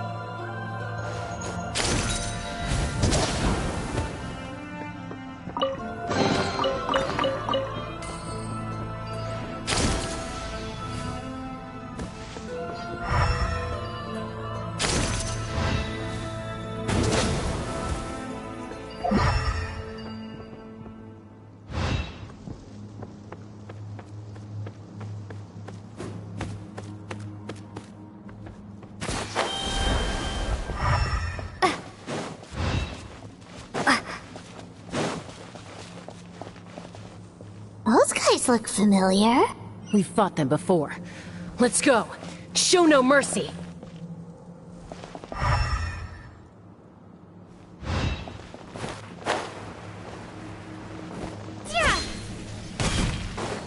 Let's ride! Show no mercy! Suffer the wrath of Eatsley! Light of the blazing sun!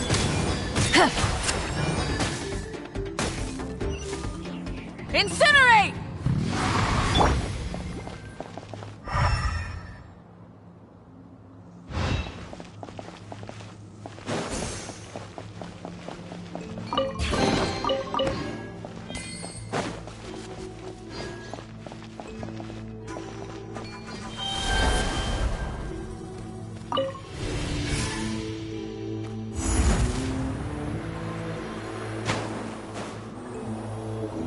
Whoa, the place we need to go seems really high up.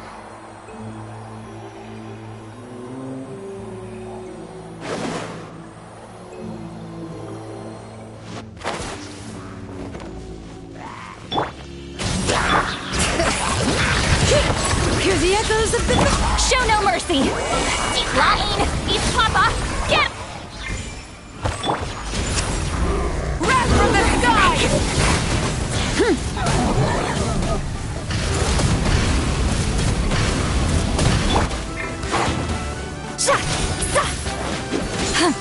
Get to work!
to.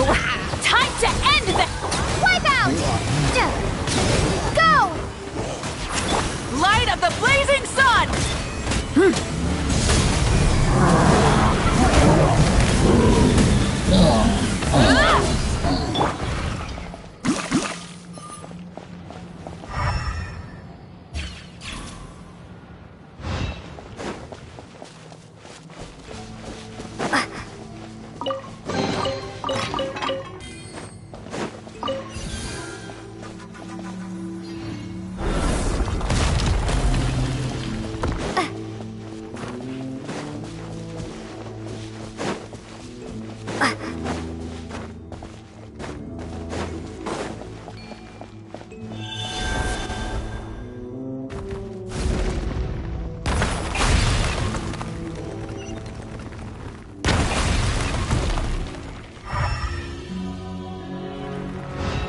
This is the final stretch. We just need to climb up, and we'll be there. Nothing to it. Easy for you to say.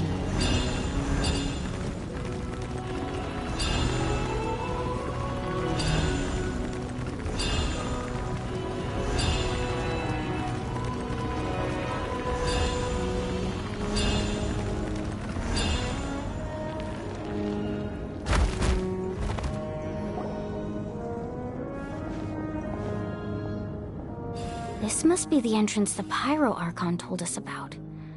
The one ripped open by the Abyss. Yes. There's something in the depths of this place that feels familiar, yet also foreign. We actually have to go in there? Okay, Paimon just needs to psych herself up. Don't push her through before she's ready.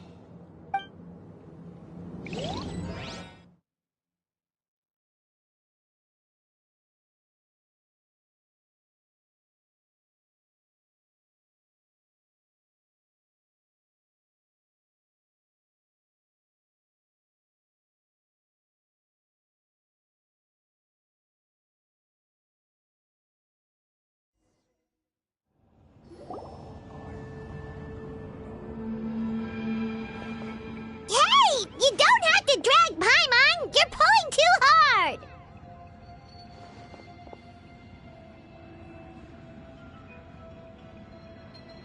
Looks like we made it. This is the Night Kingdom.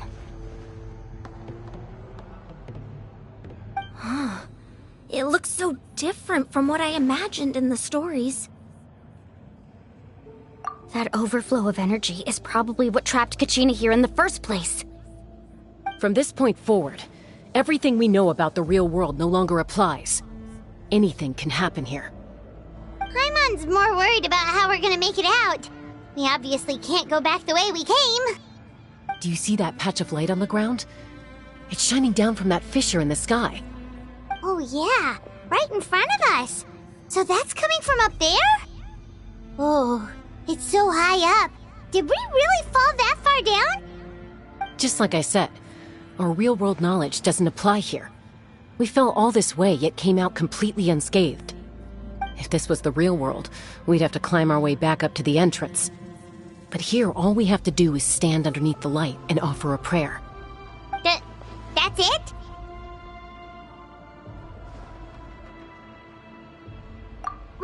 Right. We still got a job to do. So that means all we need to do is find Kachina and bring her to this location. Exactly. This light is streaming in from the real world. It's a link between the two realms. The terrain looks difficult to navigate, and the visibility's not great either. How are we supposed to find Kachina in these conditions? Yeah, these floating black things don't look super friendly either. Those are all manifestations of abyssal power. Be careful. Ghost! A talking ghost! Calm down, I'm here to help. You're the ones who helped Vichama, right? Yes, I'm Vichama's friend, Malko. I was completely lost to this realm until I sensed a mysterious power calling out to me. It's like it was seeking me out, attempting to reassemble the pieces of who I used to be. Of course, it could only do so much. I'm sorry I can only appear before you in this imperfect form. No, we should be the ones apologizing. If the Spirit Speaker's stone hadn't become corrupted by the Abyss, we could have done much more. But we had to destroy it. Otherwise, Vichama and his tribe would have been in danger. Of course. Thank you for protecting him. I never imagined that, even after all these years, he'd still take such a risk for me. Under the power of the stone, it felt like our souls were connected. Turns out even our regrets were exactly the same. Whether in triumph or death, you want your best friend by your side. Exactly. That may not be in the cards for us, but it's not too late for you.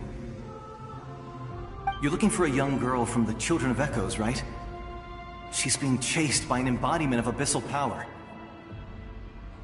I'd like to help her while I'm still in this form, so follow me. Be careful. This place has been severely corroded by the Abyss. Paimon didn't realize it had gotten this bad. It's like a seething volcano ready to engulf our world at any moment.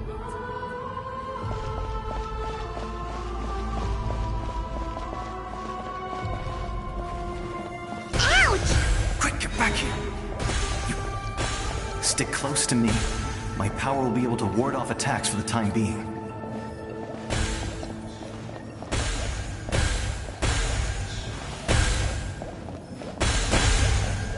We won't be able to keep this up. Let's try another route. This way.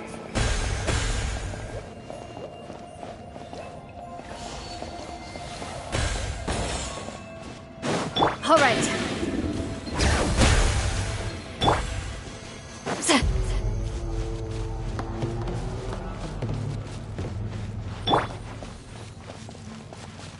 Not good.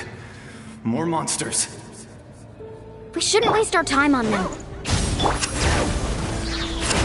Brave names echo!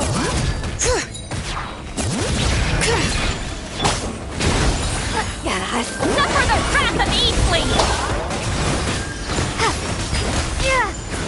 Wrath from the sky! All right.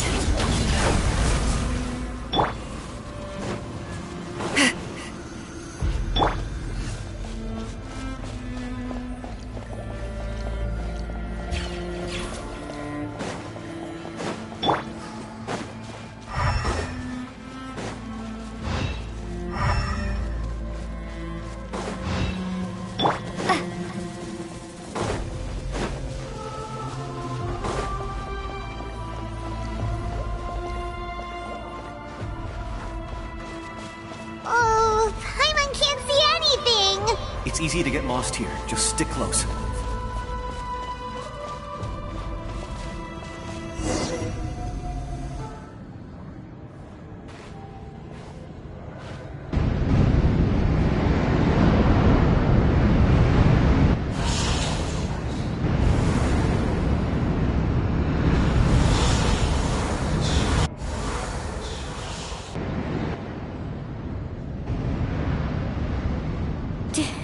Did you hear that? What? Never mind. It was probably just my imagination. Don't scare Paimon like that! I heard it too. It was a voice from the Abyss. What did it say? Doesn't matter. It certainly doesn't harbor good intentions.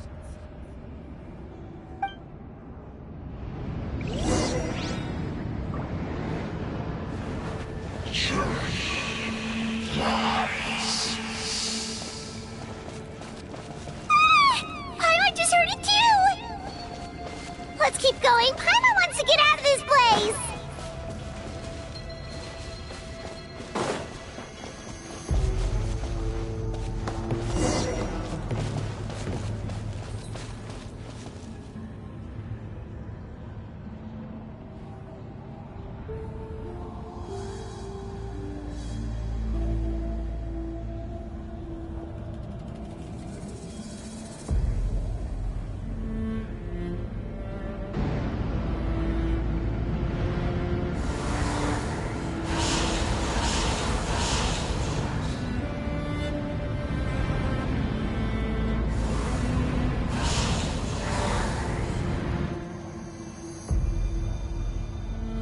here, Kachina! Milani? You made it! Looks like our reunion will have to wait until we take care of these monsters. Good idea. Let's go!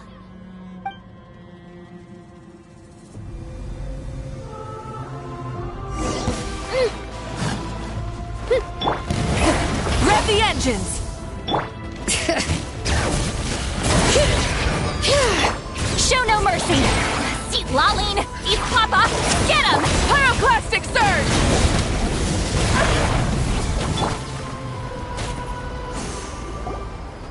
You're here! You're finally here! Thank you so much! That monster can appear from anywhere! It almost caught me a bunch of times. The Wyap's power helped keep me hidden, so I just tried to stay out of sight until you got here. Had a girl. You did so well. And most importantly, you weren't hurt. Should we start heading back then? Actually, I have a request. Will you come visit the Wyap with me? I can't exactly put it into words, but something's wrong with the Ode of Resurrection. And I know it has something to do with the contamination from the Abyss. That was the Pyro Archon's theory as well. Everything we've seen here certainly seems to back it up. In the Night Kingdom, there are 6 main totem poles representing the Wyap of each tribe. You can think of them like the body of each Wyap. Additional totem poles, like the ones around here, serve as proxies to which the Wyap can extend their consciousness. There are countless proxies scattered around the Night Kingdom. Through them, the Wyap can extend their consciousness over the entire realm and track down souls no matter where they roam. But if a proxy were to become severely contaminated, then a soul could become lost within the Night Kingdom.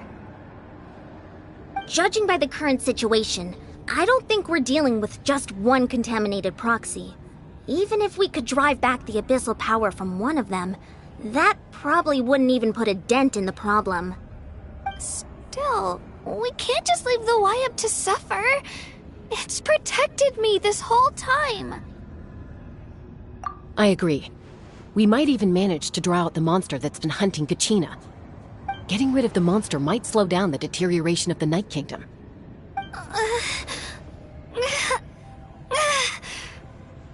Kachina? What's wrong? Nothing. Just a headache. And that voice again, telling me to abandon the Wyap and leave this place. Maybe we really should leave. Kachina's already been here for too long. No, I'm fine. I don't plan on listening to that nonsense. I can hold on. Just up ahead. I'll lead the way. Besides, I can still fight, so please, help me out a little longer. Listen to me, Kachina. We'll come with you, but that's because we want to help the Wyap, not because we have something to prove. You don't have anything to prove either. It's okay if you reach your limit. We'll be there for you.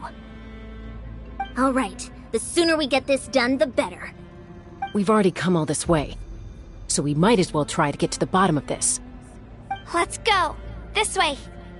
I'll stay here and try to stall the Abyss monster. All by yourself? That's too dangerous! It's all right. I may not be as strong as that monster, but I'm definitely more familiar with the area. Besides, I don't have much time left. If you're anything like my friend, I'm sure you're not particularly fond of goodbyes. So go. Achieve your goal, and return to the world where you belong. Thank you for everything. You're a true hero. Thank you.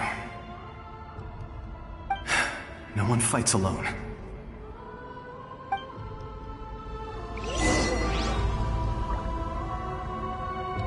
Does your head still hurt? Let me help you walk. I'm fine. I'm fine. You should know I'm made of stronger stuff than that.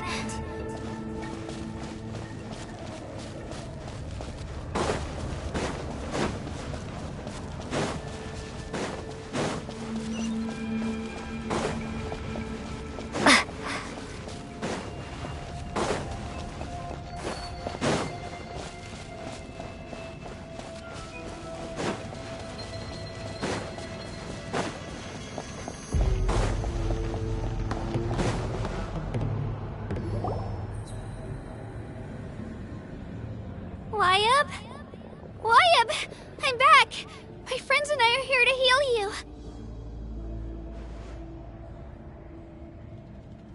Wyabb? Can you hear me? Wyabb?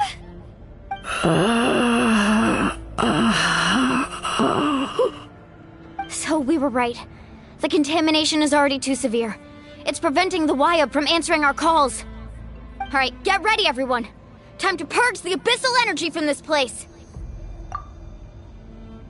Careful. We've got company. Already? You really think that puny soul could slow me down? Courage in the face of futility is pure folly. He tried to get in my way, so I disposed of him. You killed Malcolm? He would have dispersed with or without me. Rather than worrying about him, I would urge you to focus on yourself. You may have defeated others of my kind in the past, but underestimate me now, and it will be to your peril. No, the power of the Abyss is intoxicating. The destruction it seeks captivates like a masterful work of art. I strive only for the opportunity to see it up close. I thought this naive little girl was an exception, but it turns out humanity is full of lambs willing to offer themselves up to the slaughter. That is the tragedy of your short lives. You understand nothing of all-encompassing power. Ancient names, pride, friendship, all empty ideas invented to give you a false sense of self-worth. They possess no power at all. The Pyro Archon created those grandiose ideals out of pure selfishness. Anything to avoid sharing power. Anything to avoid handing over the primordial gift to ordinary people like you. Don't believe me? Then ask yourself, why is the Pyro Archon strong beyond measure, while you, Kachina, remain so pathetically weak?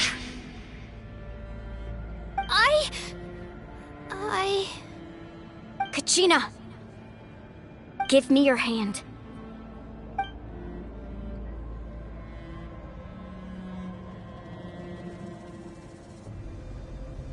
Feel that? I'm right here next to you. Thanks, Moalani. You're right. I have nothing to fear. Because I'm not alone anymore. You're right. Maybe comforting ideals don't have any power. But you also couldn't be more wrong. You've never had to work for your own strength, so you will never understand the true source of our power. What? The courage we have to stand before you and not back down? It comes from our friendship. The power lies not in the ideal itself, but in our commitment to upholding that ideal, and in our decision to stand together and fight! Well said! Let's go, Kachina. It shouldn't take more than 2 of us to handle an enemy like this.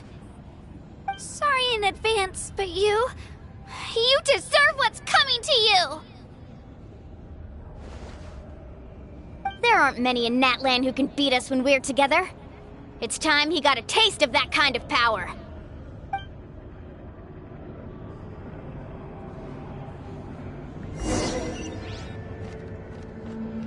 From the ashes Here goes! to Get this woohoo! Let's shred, Sharky!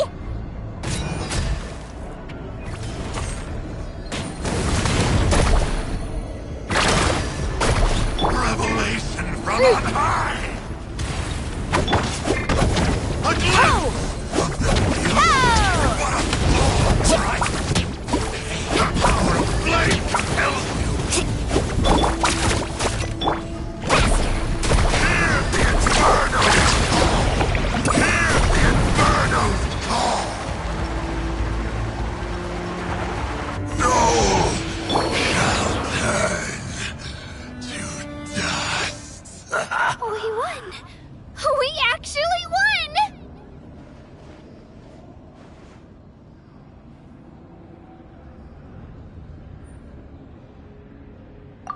That's what he gets for underestimating you two.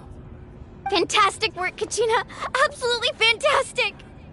This makes me so unbelievably happy. I'm happy too, Mualani. Together we really are unstoppable.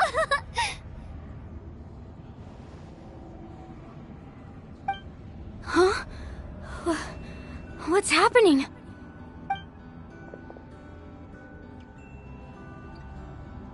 My ancient name is glowing? But I thought I didn't bring it with me! It's probably a projection from the real world. But that doesn't explain why it's glowing all of a sudden. Wait, does that mean you're...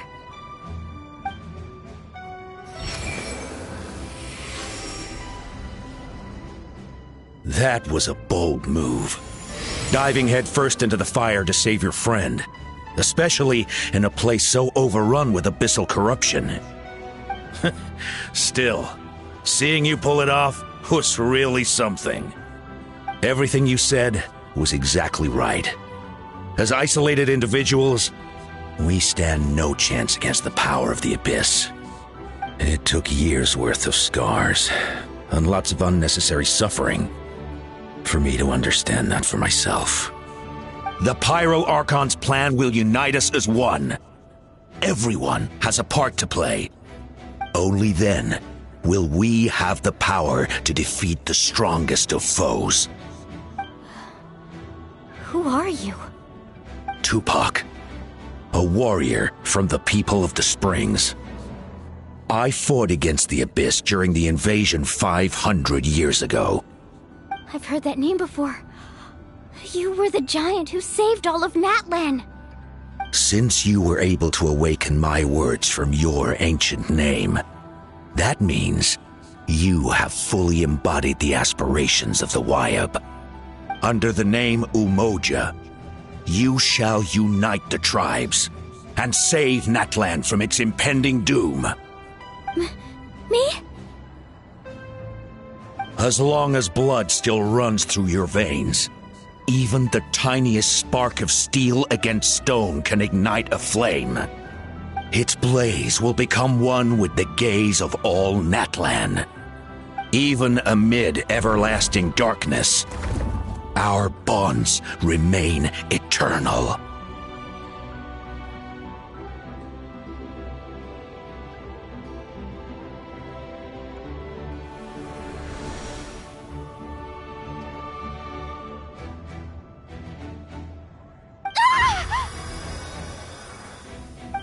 What's wrong, Mualani? So many memories. My brain was just flooded with everything he once knew. So that's what happened. What do you mean? Did you just figure something out? 500 years ago, they foresaw the very crisis we're facing now. Efforts to save Natlan started all the way back then. We can go over the details once we get back. We shouldn't linger here longer than we have to. I know bits and pieces, but I had no idea Mualani was also part of the plan. This sounds like something that's going to need a lot of explaining. Let's focus on saving the Wayab first.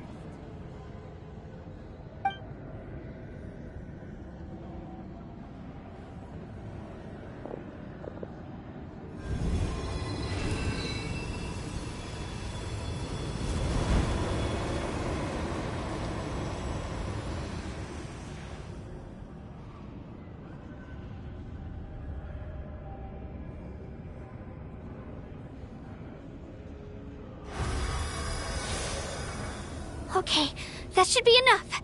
Wayab? Wayab? Can you hear me?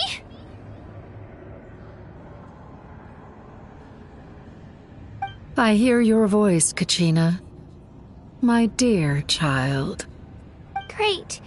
Well then, I'm afraid it's time to say goodbye. I just wanted to make sure you were okay before we leave, but we can't afford to stay here any longer. I was going to ask why you bestowed an ancient name upon someone like me, but it's okay. I'll keep searching within myself for the answer. I'll never stop trying to improve my strength. One day, I'll live up to the hero you saw in me. You are already an outstanding child in my eyes, Kachina. No matter what happens. Huh? You are all my most beloved children. It has always been my honor to protect and nurture you. Your ancient name is just that, a name. Much like your parents chose to name you Kachina, I also gave you a name, but it need not define you. Focus on who you want to be. You are already worthy of your name. Now, you need only devote yourself to becoming a better you.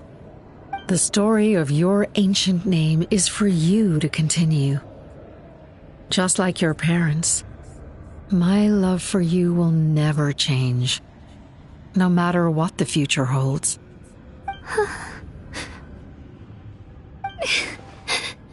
Thank you, Wyatt.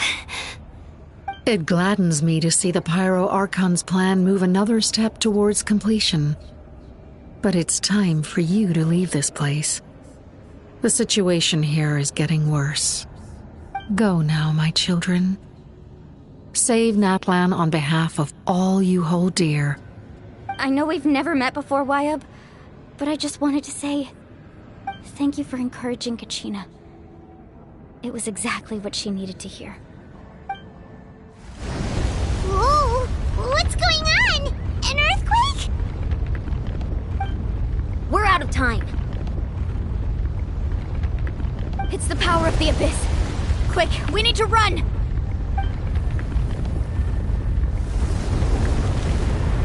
It's a Seelie! The Seelie opened the way for us!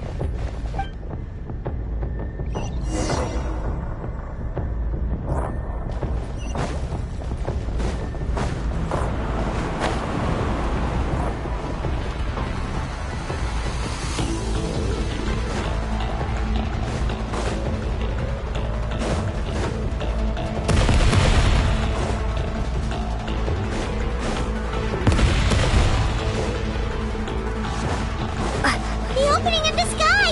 It's closing! We need to hurry, or we'll be stuck here!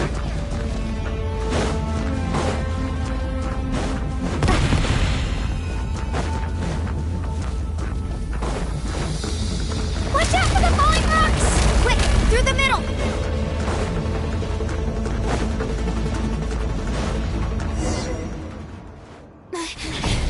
Come on, faster! We'll never make it!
You've done well.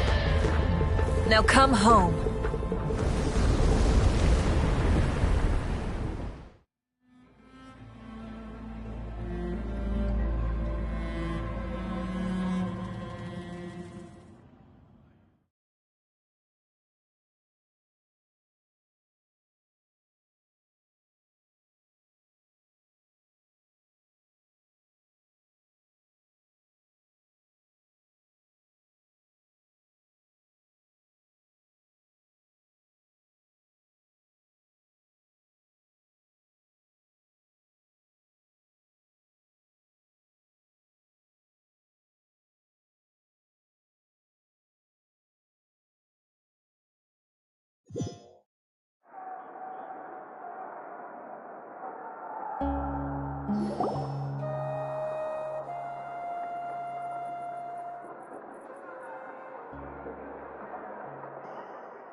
The Pyro Archon saved us. But she's not here. Yeah, didn't she say she used it all up? She's still in the speaker's chamber. What we saw in the Night Kingdom was just her consciousness. So you're saying her consciousness did all that? Every great display of power comes at a price.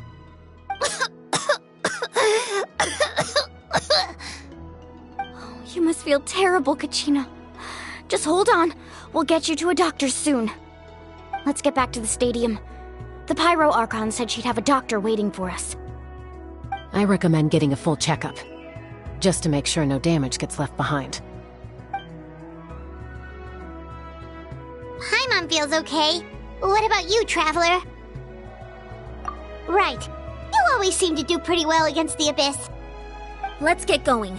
We need to share what we learned in the Night Kingdom as well. Right. The YUP mentioned something about the Pyro Archon's plan. What is it exactly? I'll let her explain everything. We're all a part of the plan now. Every move we make from here on out will decide Natlan's ultimate fate.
Huh. There's a lot less stuff here than before. It's good to see you all here in one piece. I know you must have a lot of questions, but let Koichi check you over first. It's best not to let any lingering effects of the Abyss go untreated. Thank goodness you made it back. I came here as soon as the Pyro Archon told me about your plan. Take a seat, everybody. I'll examine you one by one.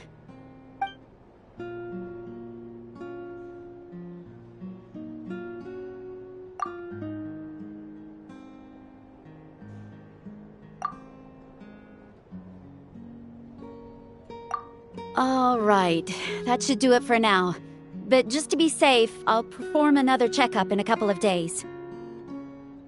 I have to say, though, I've never seen anyone react to the Abyss like you, Traveler. It's like you're completely immune to its power. She's always been special like that. She can even purify its power. Wait, now that you mention it, Paimon doesn't think she's affected either. Given the current situation, that ability will likely play a great role in the events to come. Of course. I still have patients to see, so I'll head out. Thank you, Koichi. All right. We might not see eye to eye, but we both had good intentions. Just give it time. I'm sure we'll figure things out between us one day. Yeah.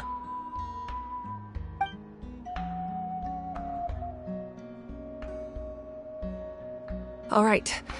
There's so much to discuss, I don't even know where to begin. You've seen it for yourselves now. The devastation in the Night Kingdom. I'll get straight to the point.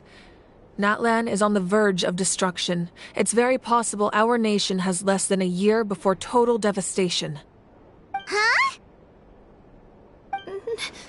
No. That can't be true, can it? That's right. But I've only ever disclosed that fact to the handful of people working with me to save this nation.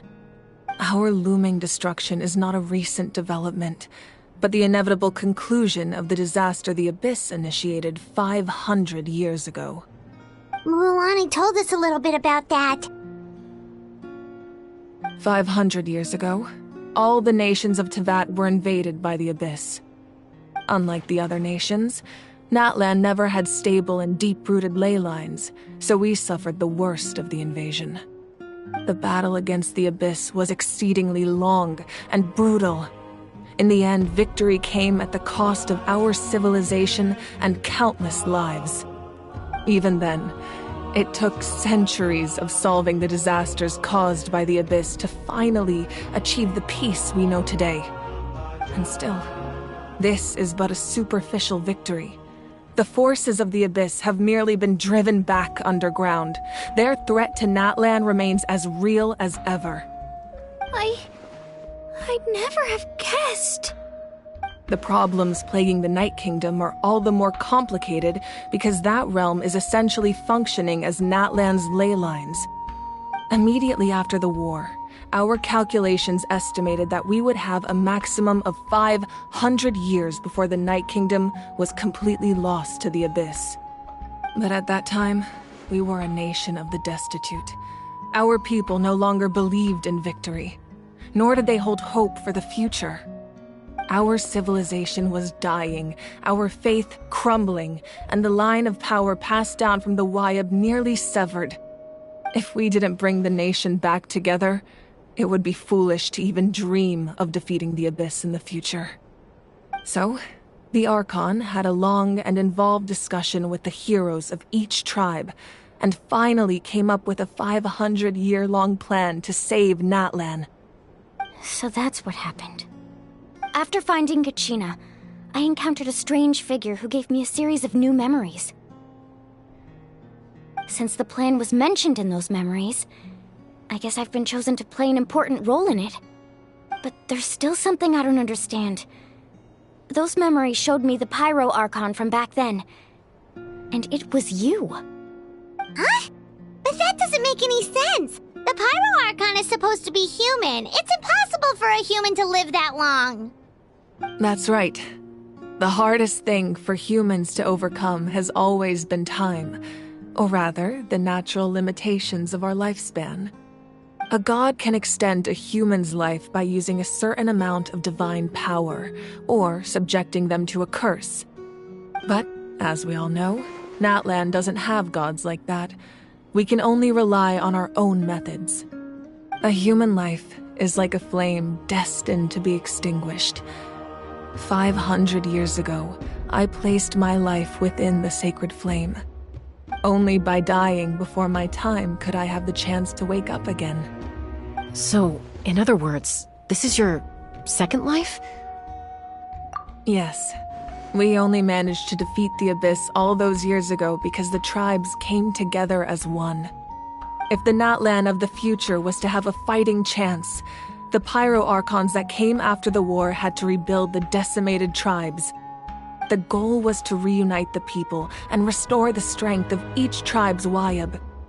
Once a tribe was back to its full strength, the tribe's Wayab would select a hero, indicating the tribe was once again ready for war.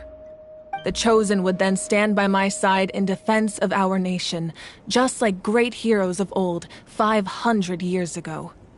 So that means I'm one of the Chosen? That's right. You bear the ancient name Umoja, the same one held by the hero from your tribe 500 years ago. It means unity. After your adventure in the Night Kingdom, I trust you've come to fully understand the meaning of that name. So in other words, you always knew who the Wayab were going to pick from each tribe? Yes. According to the plan, each tribe was supposed to have been fully restored by the time I awoke. But something went wrong along the way.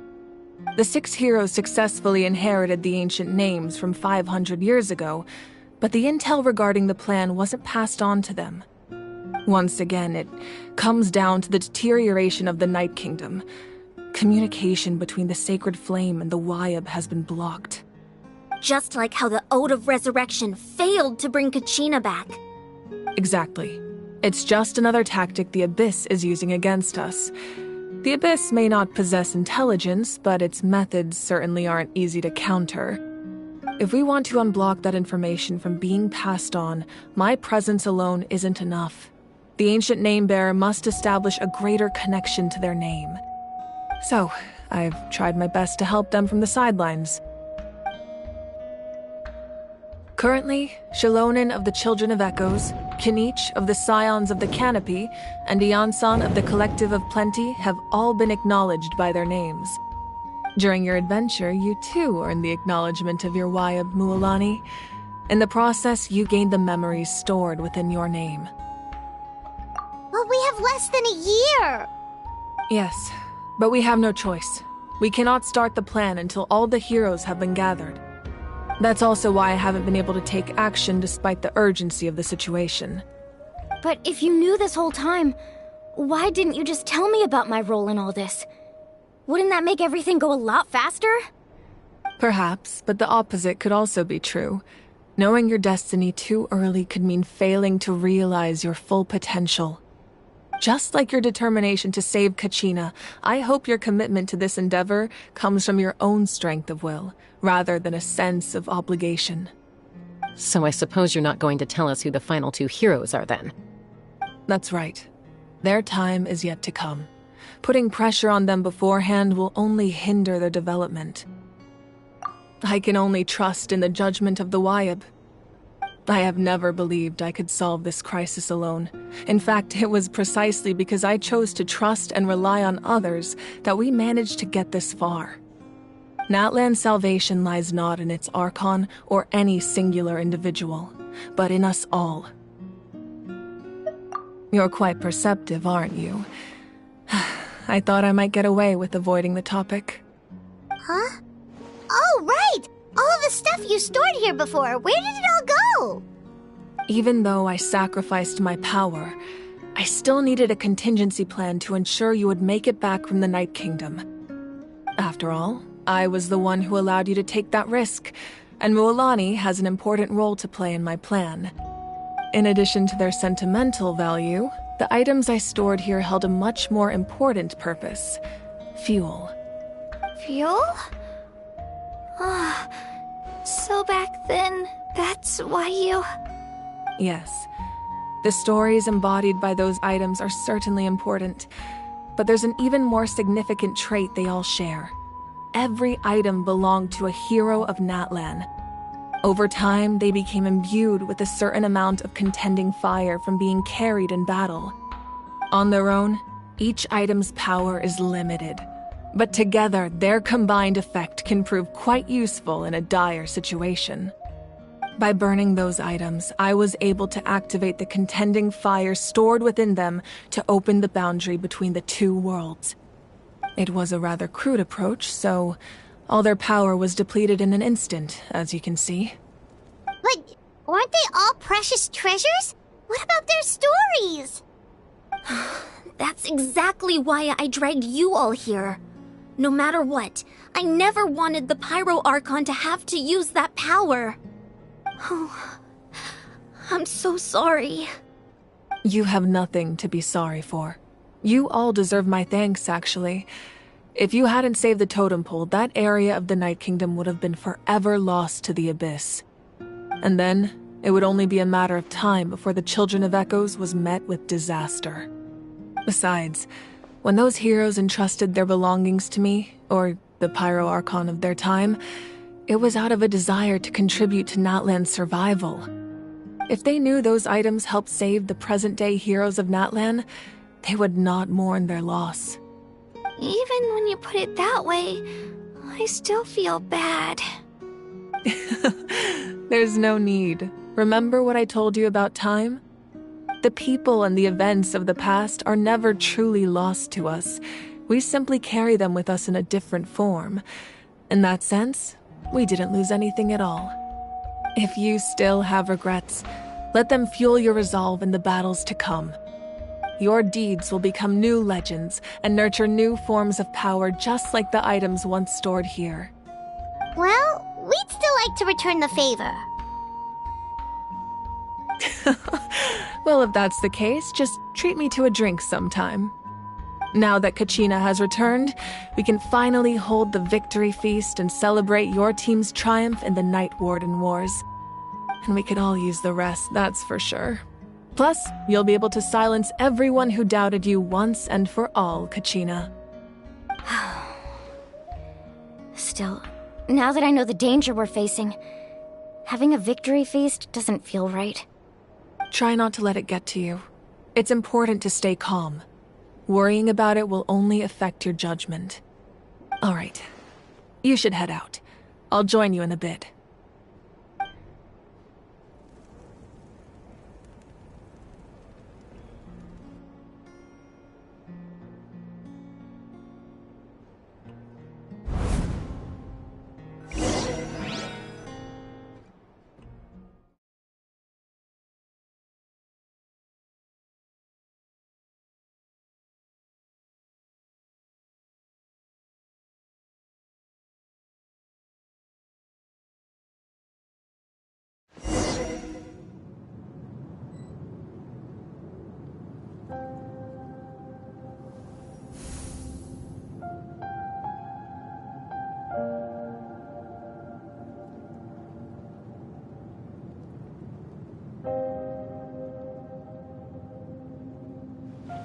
When I was young, I used to sit by the hot springs and listen to the stories of warriors from all over Natlan. They attract people from all walks of life. Friends come easy here, no matter what tribe you're from. The people of the springs have never claimed the hot springs as their own private property. They are there to bring all hot spring buddies together. It's been really nice, seeing the children of my tribe get older. It's helped me gradually understand the true value of the springs. I've witnessed their energy, their determination, their absolute passion for life. Even when they cause trouble, I never managed to hold on to my anger for long. It's unbelievable how quickly they worm their way back into my good graces. I'm certain Mualani will become a great warrior when she grows up. She possesses infinite potential. I can see it. One day, when I'm no longer in fighting form, I'll come here and tell stories to all the children, just like those warriors did for me. So you better get busy, Pyro Archon, or I'll end up running out of stories.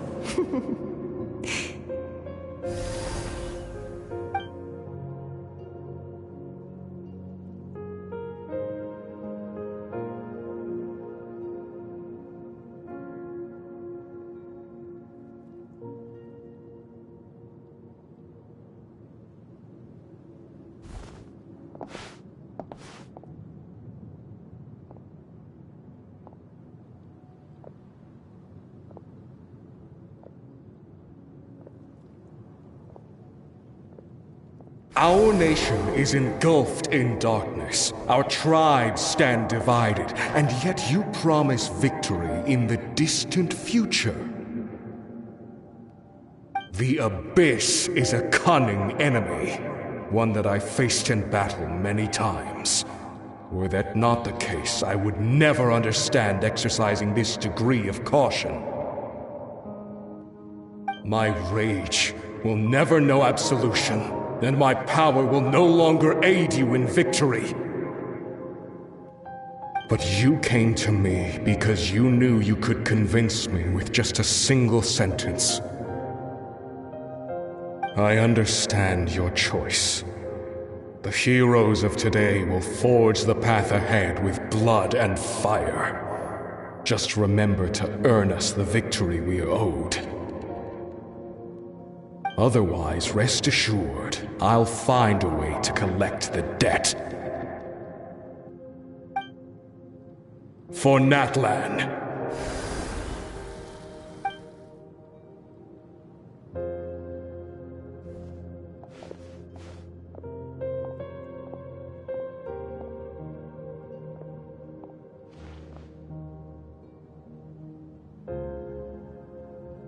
So, you're gonna head 500 years in the future to serve as the Pyro Archon again? But what about the you from right now? You're just gonna die. You can't ask her those questions and expect her to answer, my dear. The decision is hers to make, and she deserves our support. We will do everything we can to rebuild the tribes. Don't you worry. Even across time, we will all do our part to fight for Natlan's future. Yeah, Mom's right. We'll always believe in you, sis. Seriously, though? Dad should be here. Where is he? I imagine he didn't know what to say, so he chose not to come at all.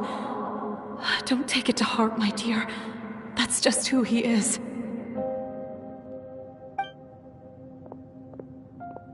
Just remember, no matter what happens in the future, we will always love you.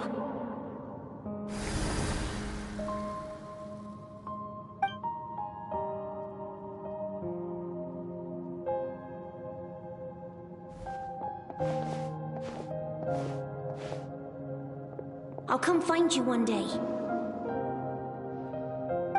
I know I can't live that long, but I'll think of something. There has to be a way for us to meet again one day. If there's an answer out there somewhere, I'm gonna find it. So, don't forget about me.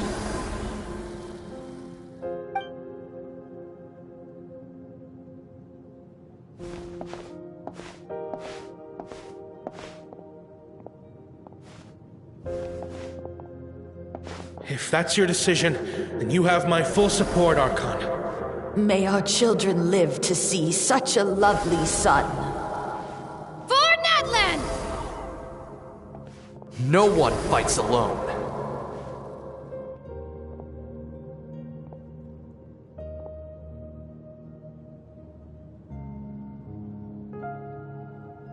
The rules are my legacy.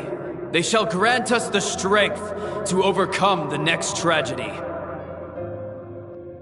War forged the 6 tribes, taught us how to fight, instilled in us what it means to love.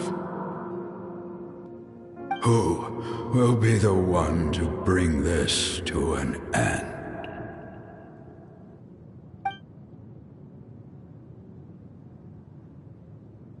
We are the inheritors of memory and legend. Those who grew alongside sun and wind. Those who forged our own destiny and future.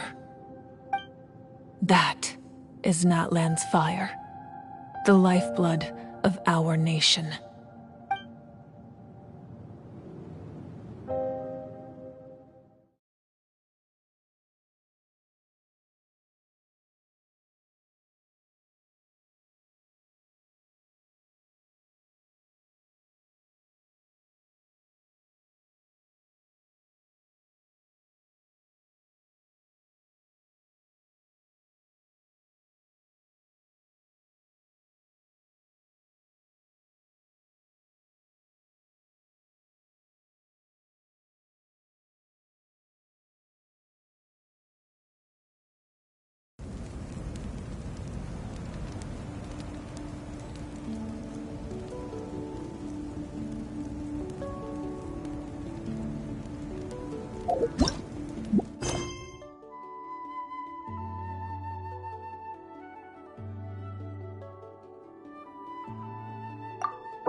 victory feast too?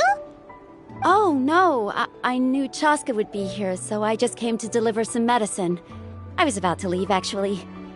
But it's not that I don't want to celebrate Kachina and the others. I'm so glad she made it back. It's just... well, I'll make things awkward if I'm around my sister right now. Ah, well, you two had a fight, so Paimon can understand. She didn't cause any trouble during your trip, right? Yeah, she was super helpful. She gave us a lot of useful information about the Abyss. That's good. That's all I needed to know. Is there a reason you asked? You were pretty outspoken when we first met, but now it's like you're holding something back. Maybe it seemed unreasonable, picking that fight with her before you left, but I did it for a reason. Her impulse to fight is extremely strong. Her mental strength helps her rein it in, but she still loses control sometimes. I had no idea what you might face in the Night Kingdom, so I didn't want to take any chances. So what you're saying is... Okay, so maybe it sounds a little stupid, but it works pretty well. It helps her keep her cool for a little while, at least. Anyway, I'm just glad you were able to make it back safe and sound. That's all I wanted. But do you really have to go that far? Can't you just talk it out? No way. Chaska never opens up about her own pain, especially to her family. She can't learn about this, or it'll be even harder to help her. I appreciate the understanding, and don't worry. I'll find a way to help her ease this burden. Anyway, I need to get going. Enjoy the celebration. Oh, and if you ever need a doctor, you know who to find. Huh. Who would have thought there was a deeper reason behind their arguing? In the end, it's all the Abyss's fault. Paimon's had enough of them.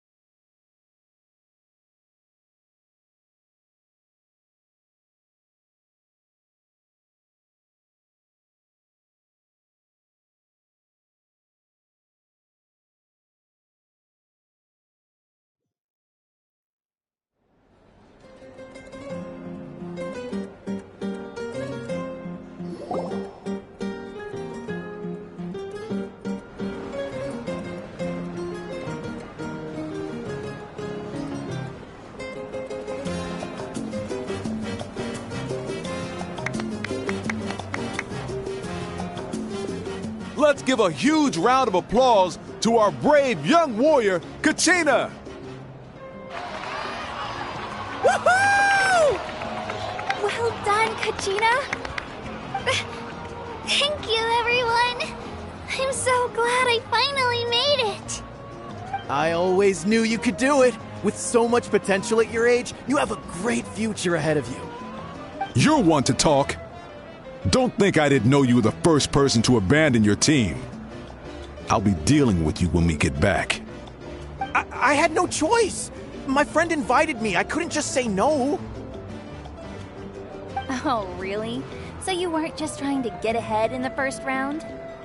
I wasn't, I swear. I just happened to find that bearer injured in the wild, so I stopped to bandage his wounds.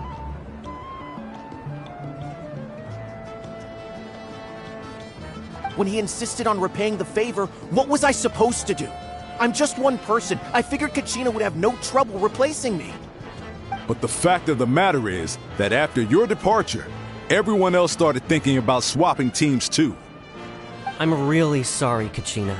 It was wrong of us to abandon you like that. It's amazing that you still made it all the way through to the Night Warden Wars. That's the highest honor. So, what about you guys? Did you make it far? Our team captain drank too much the night before the competition and turned up late to the stadium on the day. We got disqualified.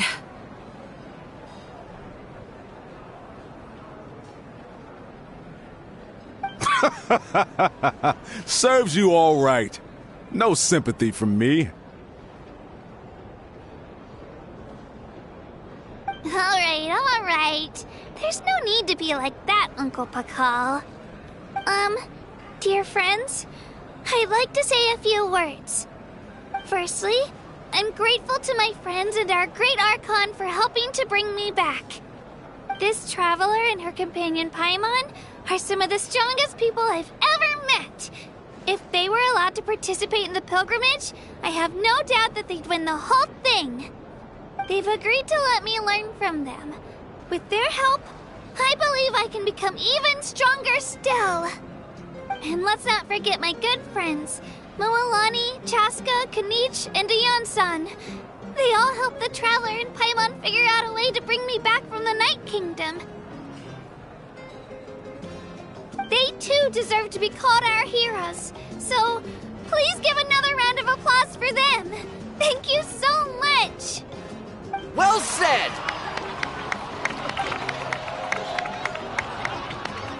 I'll drink to that.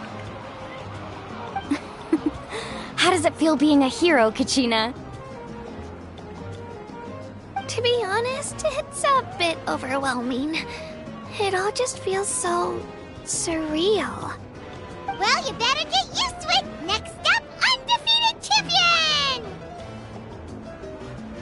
Hey, please don't make fun of me.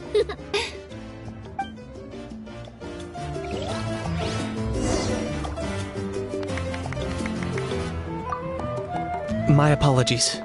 I knew more than I let on. Everything comes at a price.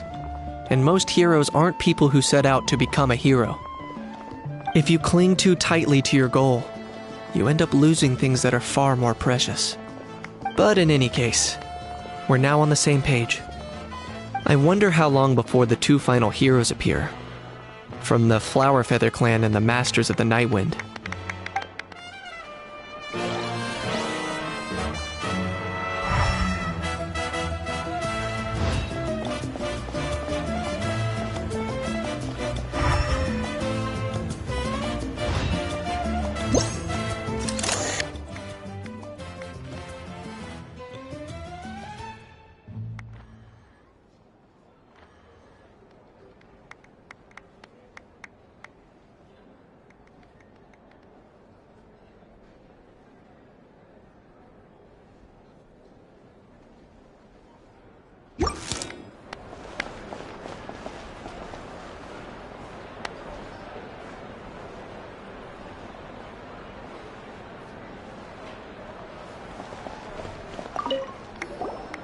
I've been through so much all at once.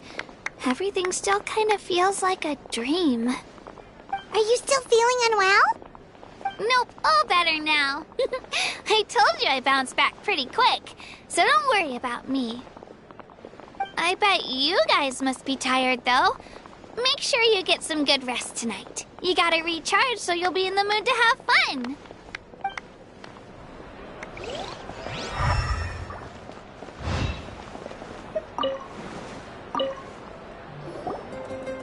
At previous victory feasts, you'd always find me in the crowd singing and dancing.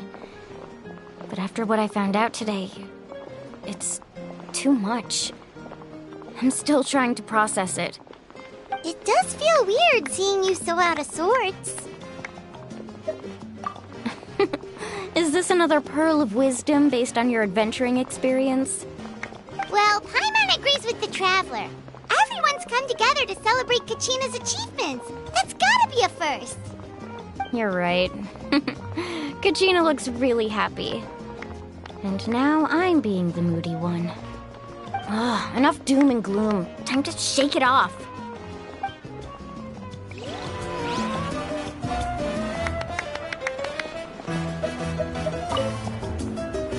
Alright, Kachina. Let's party! I'm a little embarrassed. Don't be. Come on, you're the star of the show today.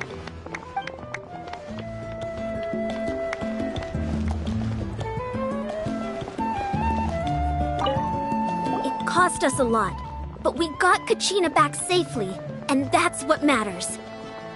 There'll be even tougher challenges coming our way in the days ahead, though. We'll have to train harder, make sure we're in peak condition. That includes you, Paimon. I can do a special one-off session to show you the ropes. Interested? No thanks.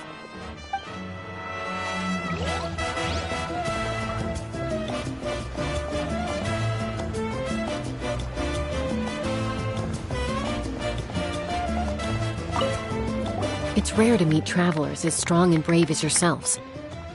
I raise my glass to you. Anyway, my sister's already gone back to our tribe. She has patients to treat. Oh, we actually ran into her on the way here and, well, Paimon just thinks she really cares about you. Yeah, I'm planning on visiting home myself in a few days. To tell her and the rest of the family that they need to be extra careful. I just hope they take it seriously. The Abyss has likely sensed your arrival in Natlan by now. So exercise caution on your adventures as well.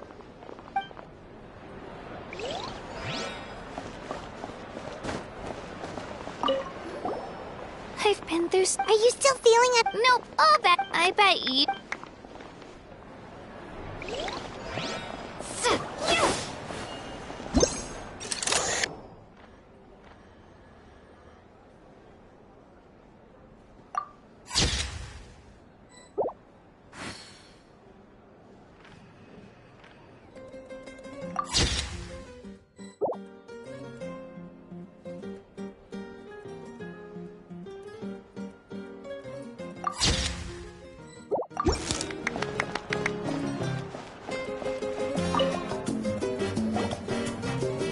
You're here.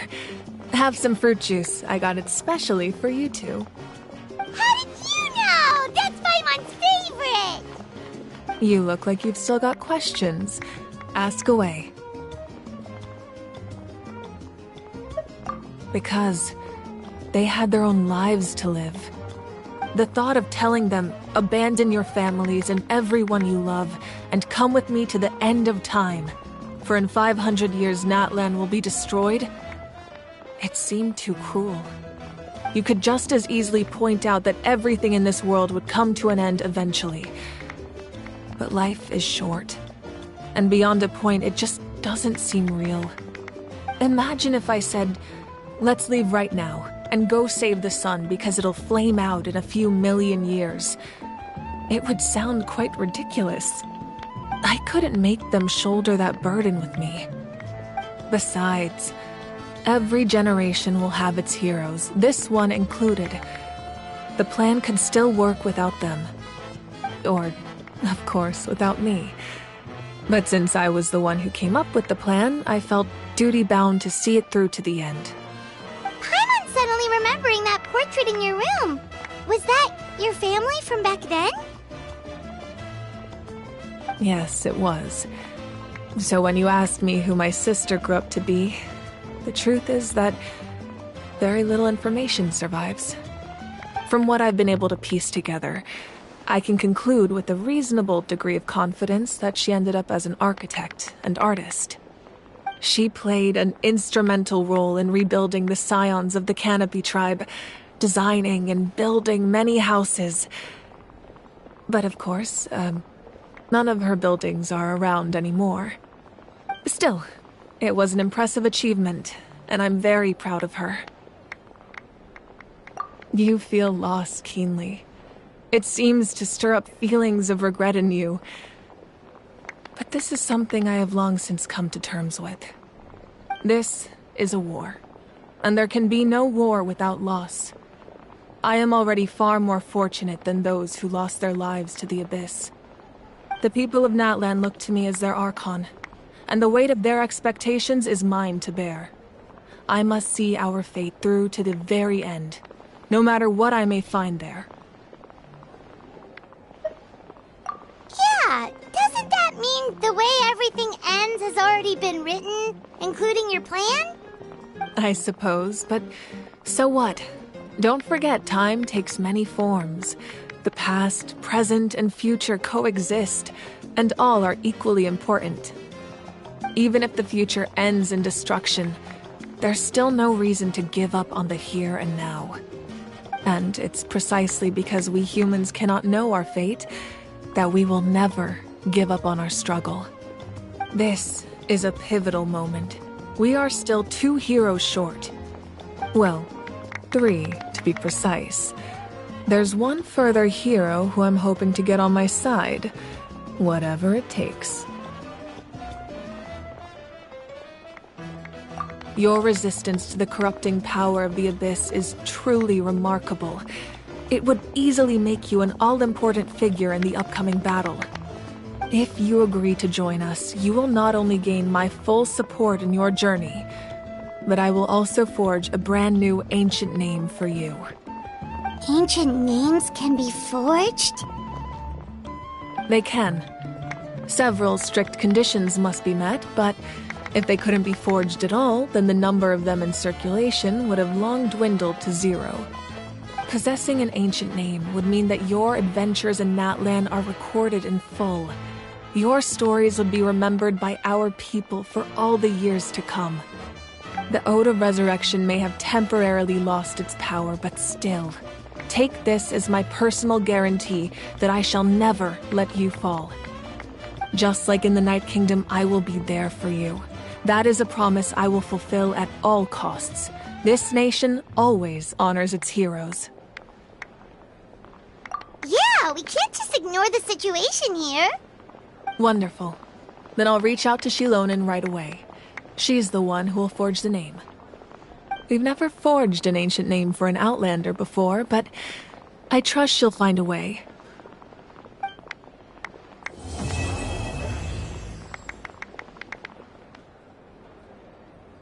My lord, we've received word that the Pyro Archon has lost much of her power.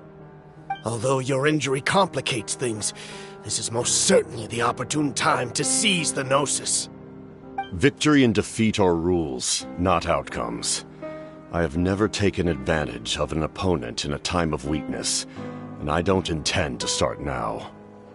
As for you, I must confess, I did not expect that little trick of yours to save the day. No matter how dense the fog, as long as the sun remains, we cannot turn day into night. She could have dispelled it. She simply chose not to. You don't have much time, and you're injured on top of that. What do you plan to do next? I'm beginning to see just how useful you may turn out to be. You heard something from here, didn't you?